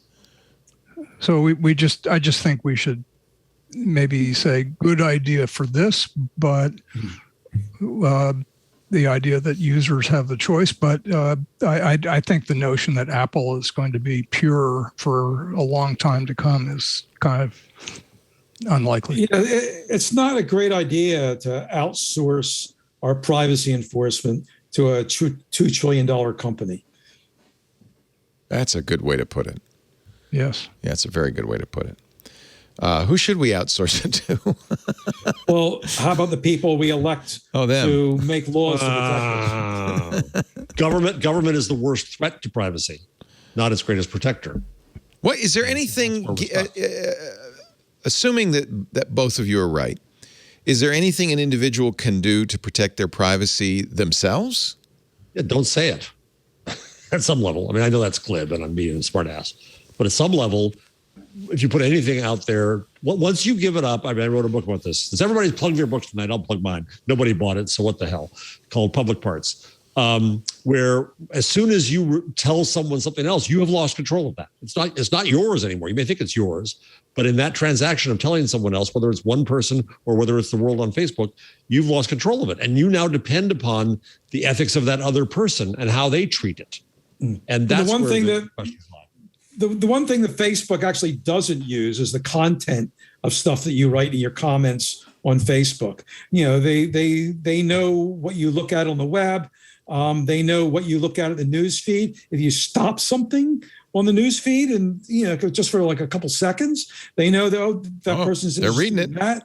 Yep. It's the stuff that you do, just doing stuff is what they collect. And that's why it's so dangerous. And the stuff you do not only inside of Facebook, but outside of Facebook. So, and it's not just Facebook doing that. One thing, and maybe we could segue into that New York Times story about how Facebook is, promoting itself on Facebook, and then something the Times is doing.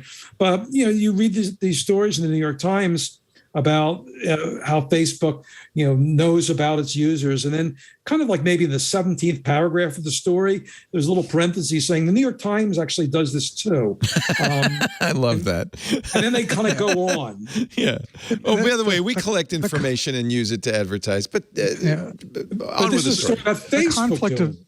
There's the conflict of interest in big journalism in its coverage of technology that is mostly not disclosed, and when it is disclosed, is in paragraph 1700, is a big problem. And the other problem, is that a lot of journalism about technology in big media is not well informed about how technology works. So that's a second thing. And to answer a question you just asked a minute ago, Leo, what can we do about it? Well, there's a fair amount. I mean, I lock down as much as I can in my browsers. I block trackers. I don't use apps if on the phone if there's a mobile web version. And I do Facebook on my phone in a lockdown mobile browser. It's not perfect, as Stephen pointed out. That means that when I slow down and to look at something, they know that, and that sort of thing. But there are things we can do that are at least somewhat protective, and we need more countermeasures, and we need them to be available to us from these companies. I think that this is something Congress should work on. Is basically say you got to provide opt out, and in fact it should all be opt in, and we're going to be waiting a while. But this stuff's it's going to get worse and worse unless we do something. Yeah, Cory Doctorow has called the use of ad blockers the largest consumer boycott in history. I think the awareness of privacy tools has grown intensely. I mean, our audience, of course, they're all over it. But I think even normal people are now using privacy, protection in a lot of different ways. It's become a matter of course. I don't know how effective it is. Yeah, companies like Google are very good at doing an end around on all these. Browser fingerprinting and things like that are the ad tech industry's way of fighting back, but it is an escalating war. My students, I ask them every time I teach a media literacy course about what they're doing, because I give them lots of tools or pointers, and every year they're more savvy about what's happening before I start telling them things, and I think that's a heartening trend. Yeah. Yeah, I mean, I started a degree in engagement journalism, social journalism, and this year more than ever, the students are more hostile to social media. But the conversation we've had is see the trees for the forest. You may dislike, and it's fine to dislike Facebook as a company or Twitter as a company or TikTok as a company, but the people who are there are the ones who you want to end up serving, and you've got to go to where they are. And so turn your aspect ratio around when it comes to how you deal with people there's 2 billion people. You're going to ignore them all? You can't. You've got to figure out a way to do it. You were talking, Stephen, this tweet probably summarizes what you were talking about from Daphne Keller from the Stanford Cyber Policy Center. You could write a dissertation on these 2 news stories alone. One, the New York Times covering Facebook's efforts to shore up its reputation. And then 2, a press release from New York Times on September 11th. They've formed a new team to help ensure confidence in its journalism and broaden its reach beyond coastal hubs and across political lines to win. And this always drives us crazy is why don't they trust us? We'll just explain more about how we work. You should trust us. You should trust us. Everybody advertises. Nothing. I live on advertising, so I don't have any problem with that. You should all advertise more. If you want people to trust you, you should advertise on our shows. That's yes. Look, what do we say? Podcasts you love from people you trust. Look, come on. People trust the Times, don't they? No. No? It's the newspaper of record. Less than I used to. Yeah, I guess. Yep. Especially if it comes for their 2:30 coverage. Yeah. Google is buying a New York City office building for $2.1 billion, just as everybody's headed home. I guess they're not heading home. Google must know something we don't know. They need office space. Do you know where this property is, Jeff? It's on the west side next to the river, but I'm not sure. The story drove me nuts. It's down kind of towards Canal Street on the west side, that little area where Penguin used to be. So it's maybe about a mile south of where the Chelsea headquarters is, the previous $2 billion building. Didn't they buy a whole bunch of stuff at the Hudson Yards too? Didn't they buy Facebook? That's Facebook. Oh, Facebook. Oh, right. Facebook.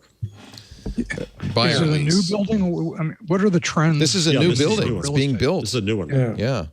So, but what I'm curious what the office space trends are in New York. It had to have taken a big hit during during 2000 and 2020 and at least part of this year. I'm just wondering if it's underwater, what the overall.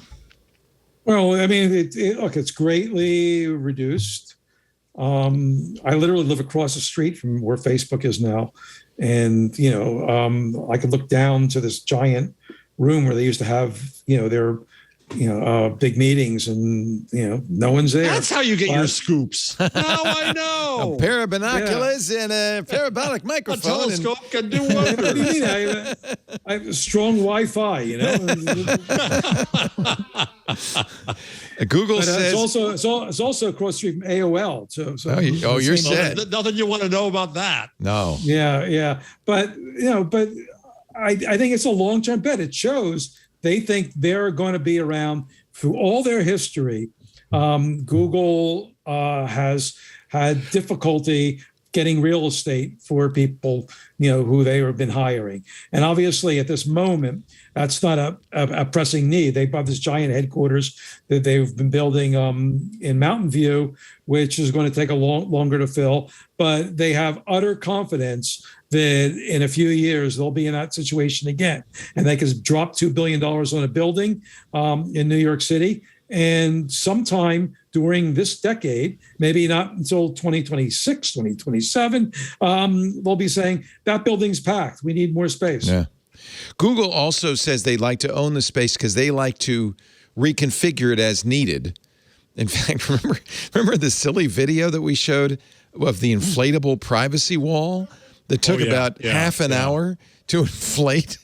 They're trying all sorts of things to see, what works. But I think this is interesting because I don't think employees agree with this, but a lot of companies still have this notion that you got to have employees in the office to collaborate, to work together, to crack the whip over. And employees are going, yeah, no. I think there's an interesting trend going on. Absolutely. A perfect example, there's 70 ships sitting outside of Long Beach right now that can't be unloaded because there are not enough longshoremen. There are not enough truck drivers. People are not going back to work. There's a strike in effect going on. They're saying we're not going to work in those crap jobs anymore.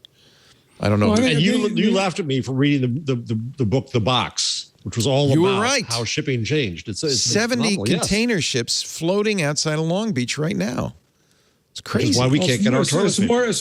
It's more pleasant to work in a Google office than to move big boxes around. Well, that's true. The downside of working in a Google office in California is a lot of people have to sit on a bus for an hour and a half, using the Wi-Fi, to go back and forth.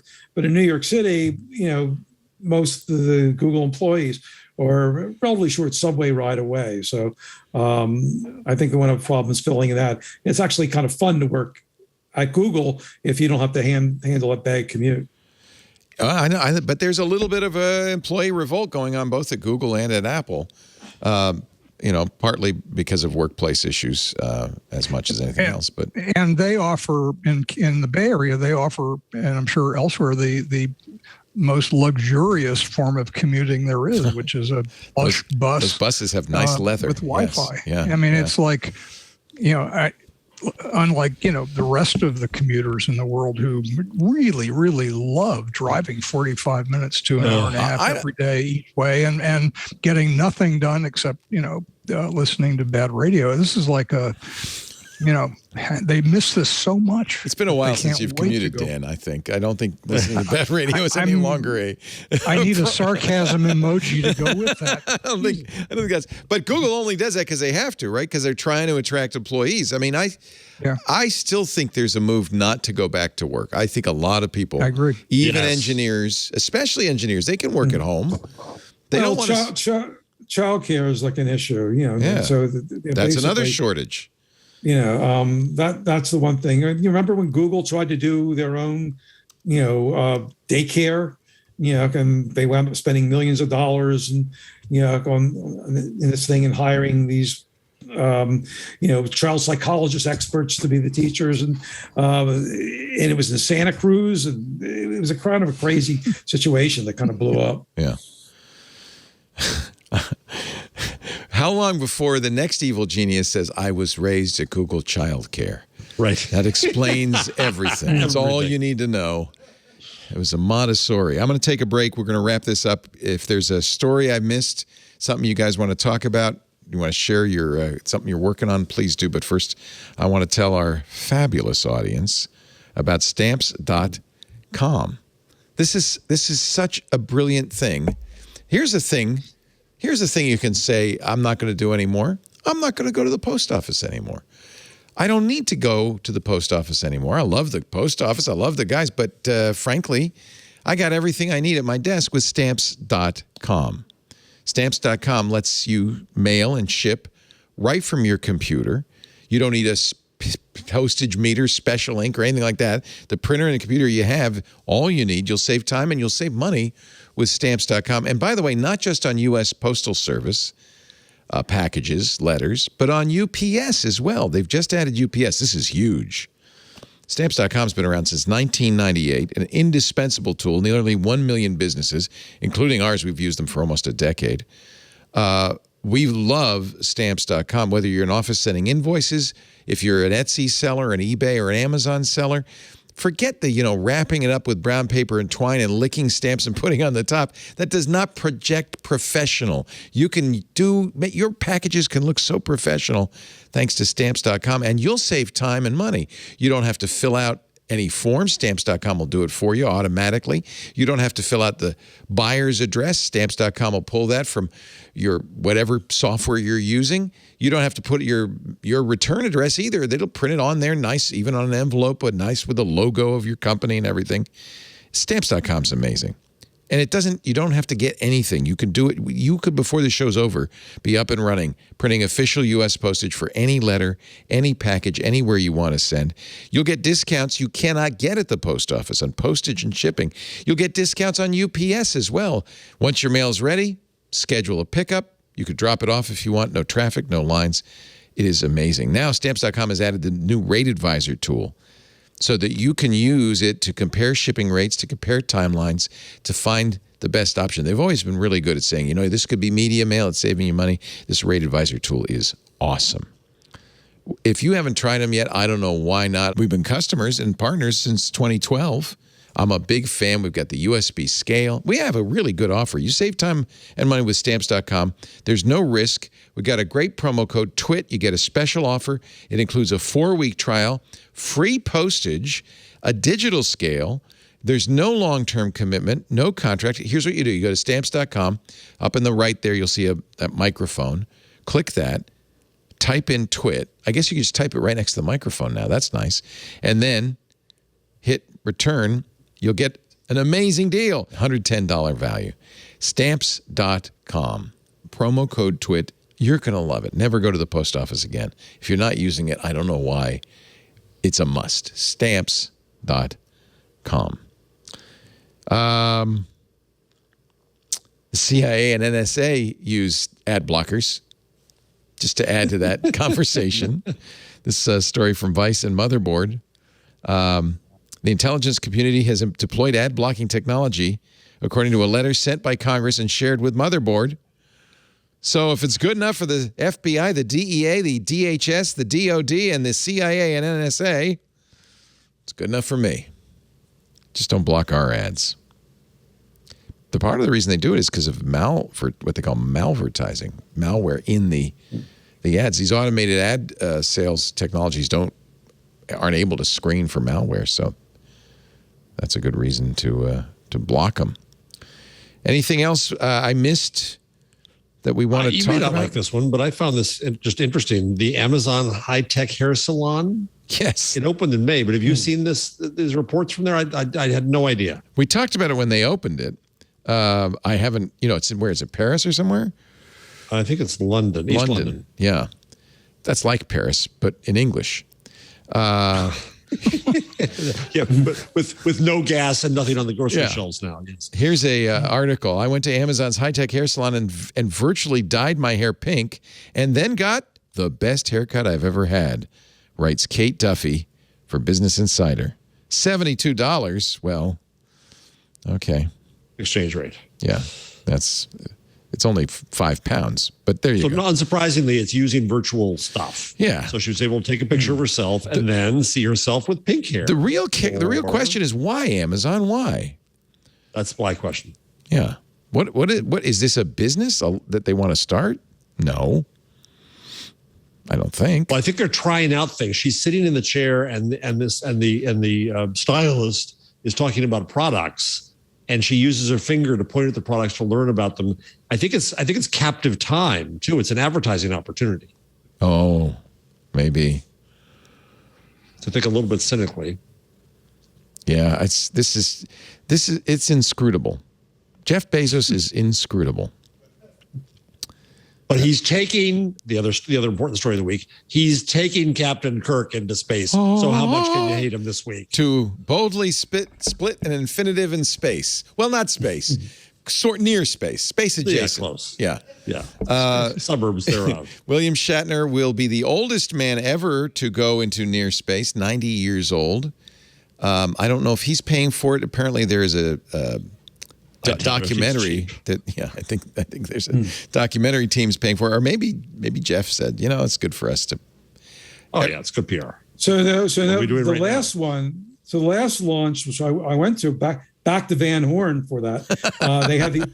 They had the oldest person ever in space, this great woman, Wally Funk. Yeah. And then the youngest person, who's like the son of a hedge fund guy who bought his son a ticket to space, right? Not as heartwarming a story. But now, since they're going to top the oldest person, now they got to find an even younger person. Oh, they put a baby in space, maybe. Eventually, they're going to get to that. Or Palmer Luckey, because he's kind of a man-child. He could go. Did you wear a cowboy hat, Stephen, when you went to Van Horn? No, I didn't. I'll lend you mine. I have a really good cowboy I want a picture of that. Everybody in the capsule apparently brought their cowboy hats, which was very strange. They gave them out. Jeff had them, and then they wore the little boots. Well, another way that you can spy on Facebook, or maybe Facebook can spy on you, there's the new portal, the new Facebook portal. This one's portable, the Portable Go, $199. It's got a battery in it. So we didn't talk about the head of Facebook hardware, Boz, is going to replace Shrep, right? Mike Schroeffler. Shrep is, so yeah, tell us, the the ins and outs. So it is really interesting because Andrew Bosworth, who was an early Facebook employee, is sort of Facebook's utility man. When there's a trouble area, he goes in there, and he's a very controversial character. He can be very like gruff and, like kind of a bull in a china shop and sometimes offend people. He wrote this memo that talked about the ugly truth of Facebook is, we might some people might die, but we're good for the world. And he said, is he the guy who said Facebook is a car? No, that was Adam Mosseri, the head of Instagram, who said cars kill people. Facebook seems to like analogizing what they do to everyday household objects. Remember they had an ad that said Facebook is like a chair? Remember that? Yeah. Well, Facebook is like Facebook, and we have to deal with that. Yeah. But Boz, got the job when they were struggling with mobile. He took over the team that did mobile advertising, was really successful, and he was about to go off on his honeymoon before he did that. And Zuckerberg talked him out of that, and then talked him out of the honeymoon. They postponed it for a year, and then he got things after the Palmer Luckey thing, things were really in trouble. Virtual reality at Facebook and the hardware division, he pulled that together. So now he's gotten control of that, and the CTO, who was in charge of all the AI, who very famously reveals in the New York Times that he was often in tears of what Facebook did. Now he's getting out of Dodge. And, it's poor Boz is going to have to, follow the trail of tears into that office. Shrep is only 46, but I imagine he has acquired a little bit of filthy lucre, so he probably is just quitting to spend more time with his money, I would guess. Boz is, pretty well off, too, let me tell you. That's got to be hard, when you got a bunch of millionaires who are working, long hours to keep them in line. All right. So, thank you for the update on the palace intrigue. Shrep, as they call him, will continue to advise the company in a part-time senior fellow role. That means he won't be leaking. Yeah, so. He'll be eating lunch on the roof with the other senior fellows. And, won't be leaking. He'll be helping with recruiting technical talent and developing the company's artificial intelligence initiatives. Yeah, he's still under contract. He worked for Mozilla. I didn't know that before he went to Facebook. Any other stories I missed? Big stories? I want to put in a plug for something coming out tomorrow. All right. I've been doing a series of conversations with this guy named Larry Brilliant, who's an epidemiologist. Love Larry Brilliant, yeah. Who helped eradicate smallpox many years ago. And he's one of the best people to talk about COVID. The first conversation we had in March 2020 was the second most read story ever in Wired and was Condé Nast's most read story in 2020. We've had some subsequent conversations, and we had another one. There it is, out tomorrow, which I think people can benefit from reading. He's always, right on the mark. I will read it. I'd be very interested. He is a public health expert, and he will be very interesting, I'm sure, to hear. Yeah, he was a consultant on the movie Contagion. Right? That's right. Yeah. Is he optimistic or pessimistic at this point? Yeah, give us a little leak here. He's okay. He's ultimately, he always sticks to his guns that we will get past this, but the frustration he has that we haven't been able to get past it and why is palpable. And my first question to him was, have we blown it? And his answer is, we've blown it several times. And we talk a little bit how we're blowing it now. Yeah, even in March 2020, he said we were blowing it. Yeah, well, that was the Trump version. Yeah. He said we need lots more testing. Did we ever get all those tests? I don't think so. No. Whatever happened to that? I can't wait. They kind of shut down manufacturing because we didn't think we needed them. We don't need tests. Or, we don't need PPE. We don't need tests. We got the vaccinations. What do we need? Yeah, well, who would believe a cult of COVID would emerge that are no kidding the damn thing on purpose? No kidding. It's the IQ tests we need more than the PCR tests. Barry Diller's going to buy Meredith? So this was my magazine reference. Personally, my worlds collide. Entertainment Weekly, the magazine I started, part of Meredith, soon to be under Barry Diller. Brides, which I used to work with, believe it or not, at Condé Nast. Well, he did such a great job with Newsweek. Oh, God. Exactly. Oh, Lord. About.com, which I worked with at the New York Times, is under Diller. It all comes together in a very weird amalgam. When Meredith bought Time Inc. and then sold off parts of it, Time and Sports Illustrated and so on. But they were the brilliant marketing company and they were going to be the future of magazines. And then not so much, $2.5 billion to Barry Diller. And then he'll do what he does to it. And magazines kind of just go. It's like an episode of Succession. It's like he's the old guy who hasn't figured out that magazines are dead yet. Except Wired, Stephen. Except Wired. Oh, Wired. Great magazine. Love it. Online. Right. It's not a magazine. It's Wired Online. It's Wired. It's not a magazine. It's Wired. That's right. It's Wired. Yeah. It's Wired. We are a brand. That's the new underscore. It's not a magazine. When I was at Condé, I tried to argue when they went through one editor change, and I said that I actually wrote a memo suggesting that we retitle it Unwired. Wired is the last technology magazine still standing, pretty much. Yeah. They've all disappeared. Actually, I have to say, Wired is doing pretty well. We've got a lot of readers we picked up, and we have a subscription business that does really well. You can't read you don't get my newsletter, my weekly newsletter, unless you're a subscriber. That's right. And and as extra punishment, we often paywall it. So if we go to the column, the newsletter, you get a little thing saying, well, you have to subscribe to read it, but it's only $5 if you follow that link for a whole year.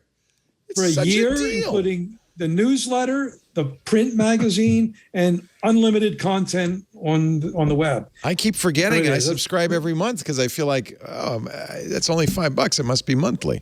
Yeah, that's like 1/12 or it's even nothing. less of a Substack, of a single Substack. Yeah, we charge $7 a month for Club Twit. You're putting me to shame. Anything, Dan? Anything I missed? Anything you want to plug? What are you working on? I'm not working on anything particular, but I do think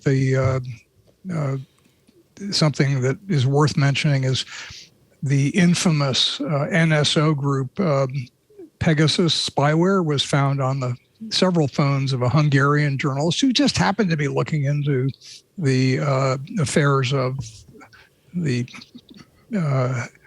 leader of Hungary, who's moving fast toward China-level dictatorship. It's yet another issue that politicians, I think, actually like the fact that this stuff exists. I don't think that they really are against it. And we have to find ways to fight back. Well, that's an excellent point. And NSO Group claims they don't sell to totalitarian regimes, but as far as we can tell, every single example of discovering their spyware on iPhones is for Bahrain, it's for Hungary, it's for totalitarian regimes. It's just a pure coincidence that it ends up on journalists and activists and human rights people's phones. It's not our intent. We didn't think so. We didn't plan it that way. Actually, Apple, right before iOS 15, last week, 14.8 came out to patch a Pegasus zero-click exploit that went right through the Apple Blast Store that was supposed to keep those non-click hacks away. So even Apple is scrambling to keep up with these guys. Yeah, the iMessage architecture is kind of bad. It's hard to. They really have to fix that. Yeah. Thank you. It's so great to have all three of you. Really an honor and a privilege for me to be able to talk to all three of you. Dan Gillmor, thank you for being here. Arizona State University is lucky to have you at the Walter Cronkite School. DanGillmor.com. I'm going to have to go back and read my copy of Read the Media and find out what you warned us about, because it happened. Whatever it was, I think it happened. Remind me when you've read it. I forgot. I told you, people. Thank you for being here, Dan. Thank you, Stephen Levy. Always been one of my heroes. I love every book you write. I read every book you write, and I'm Thank you. proud to have them. I even paid $5 just to read you on Wired. Thank you. Editor-at-large at Wired. Jeff Jarvis, of course, you'll be back. Will you be back on Thursday? Yes, I'll be back Wednesday. Okay. Oh, yeah, I'll be back Wednesday. Wednesday. I'm sorry. Wednesday. Jeez, Yeah. Jeez, God, getting I didn't old, move. I didn't move the show. I know where I can move you in Florida. Yeah, I was just there. Good. Is it nice? The food good? Yeah. All They right. walk in at every meal. It's nice. Oh, that's nice. Okay. They have a happy hour once a week. Not long from now, I'm afraid. Tell me about it. It happens fast. Jeff Jarvis, Buzz Machine. Wait a minute, I'll do the whole thing. Director of the Townite Center for Entrepreneurial and Journalism at the Craig Newmark Graduate School of Journalism at City University, New York. Frank Sinatra called him a bum. He is, of course, the esteemed JJ. Thank you, Jeff. Thank you, everybody. Thank you, Dan. boss. Thank you, Stephen. We do This Week in Tech. Rarely do we have such an esteemed panel. I have to say, it was really fun. But we try every Sunday, 2 p.m. Pacific, 5 p.m. Eastern Time, 2100 UTC. Although I wish we were in Samoa. They've abandoned daylight saving time. I don't know, when do we change? After Halloween, so we got another month. But I think summertime is ending in some jurisdictions. So we are currently at 2100 UTC. We'll just leave it for that. You can do the math. The reason I mentioned the time we do the show is you can watch us live at YouTube. Well, I'll tell you what, best thing to do, we have all of the different live streams, YouTube, Twitch, Ustream, at one place on our website, twit.tv/live. You choose the stream you want. There's also audio streams there, thanks to Spreaker and others. Twit.tv/live. If you're watching live, chat live, irc.twit.tv. That's the free one. If you are a member of Club Twit, we've got a great Discord for y'all. Club Twit members pay $7 a month. They get ad-free versions of all our shows, access to the Discord, of course, the Club Twit Plus feed. All of that is available at twit.tv/clubtwit. This show also is on YouTube after the fact, so you can watch there, or you can download episodes, audio or video, from our website at twit.tv. Best thing to do would be subscribe in your favorite podcast application. And if you do, and they allow reviews, do me a favor, would you? Do me a solid, as the kids say. Leave us a 5. They don't say that anymore, do they? Leave us a 5-star review and let the world know you listen to Twit. Thank you, everybody, for joining us. We'll see you next time. Another Twit is in the can.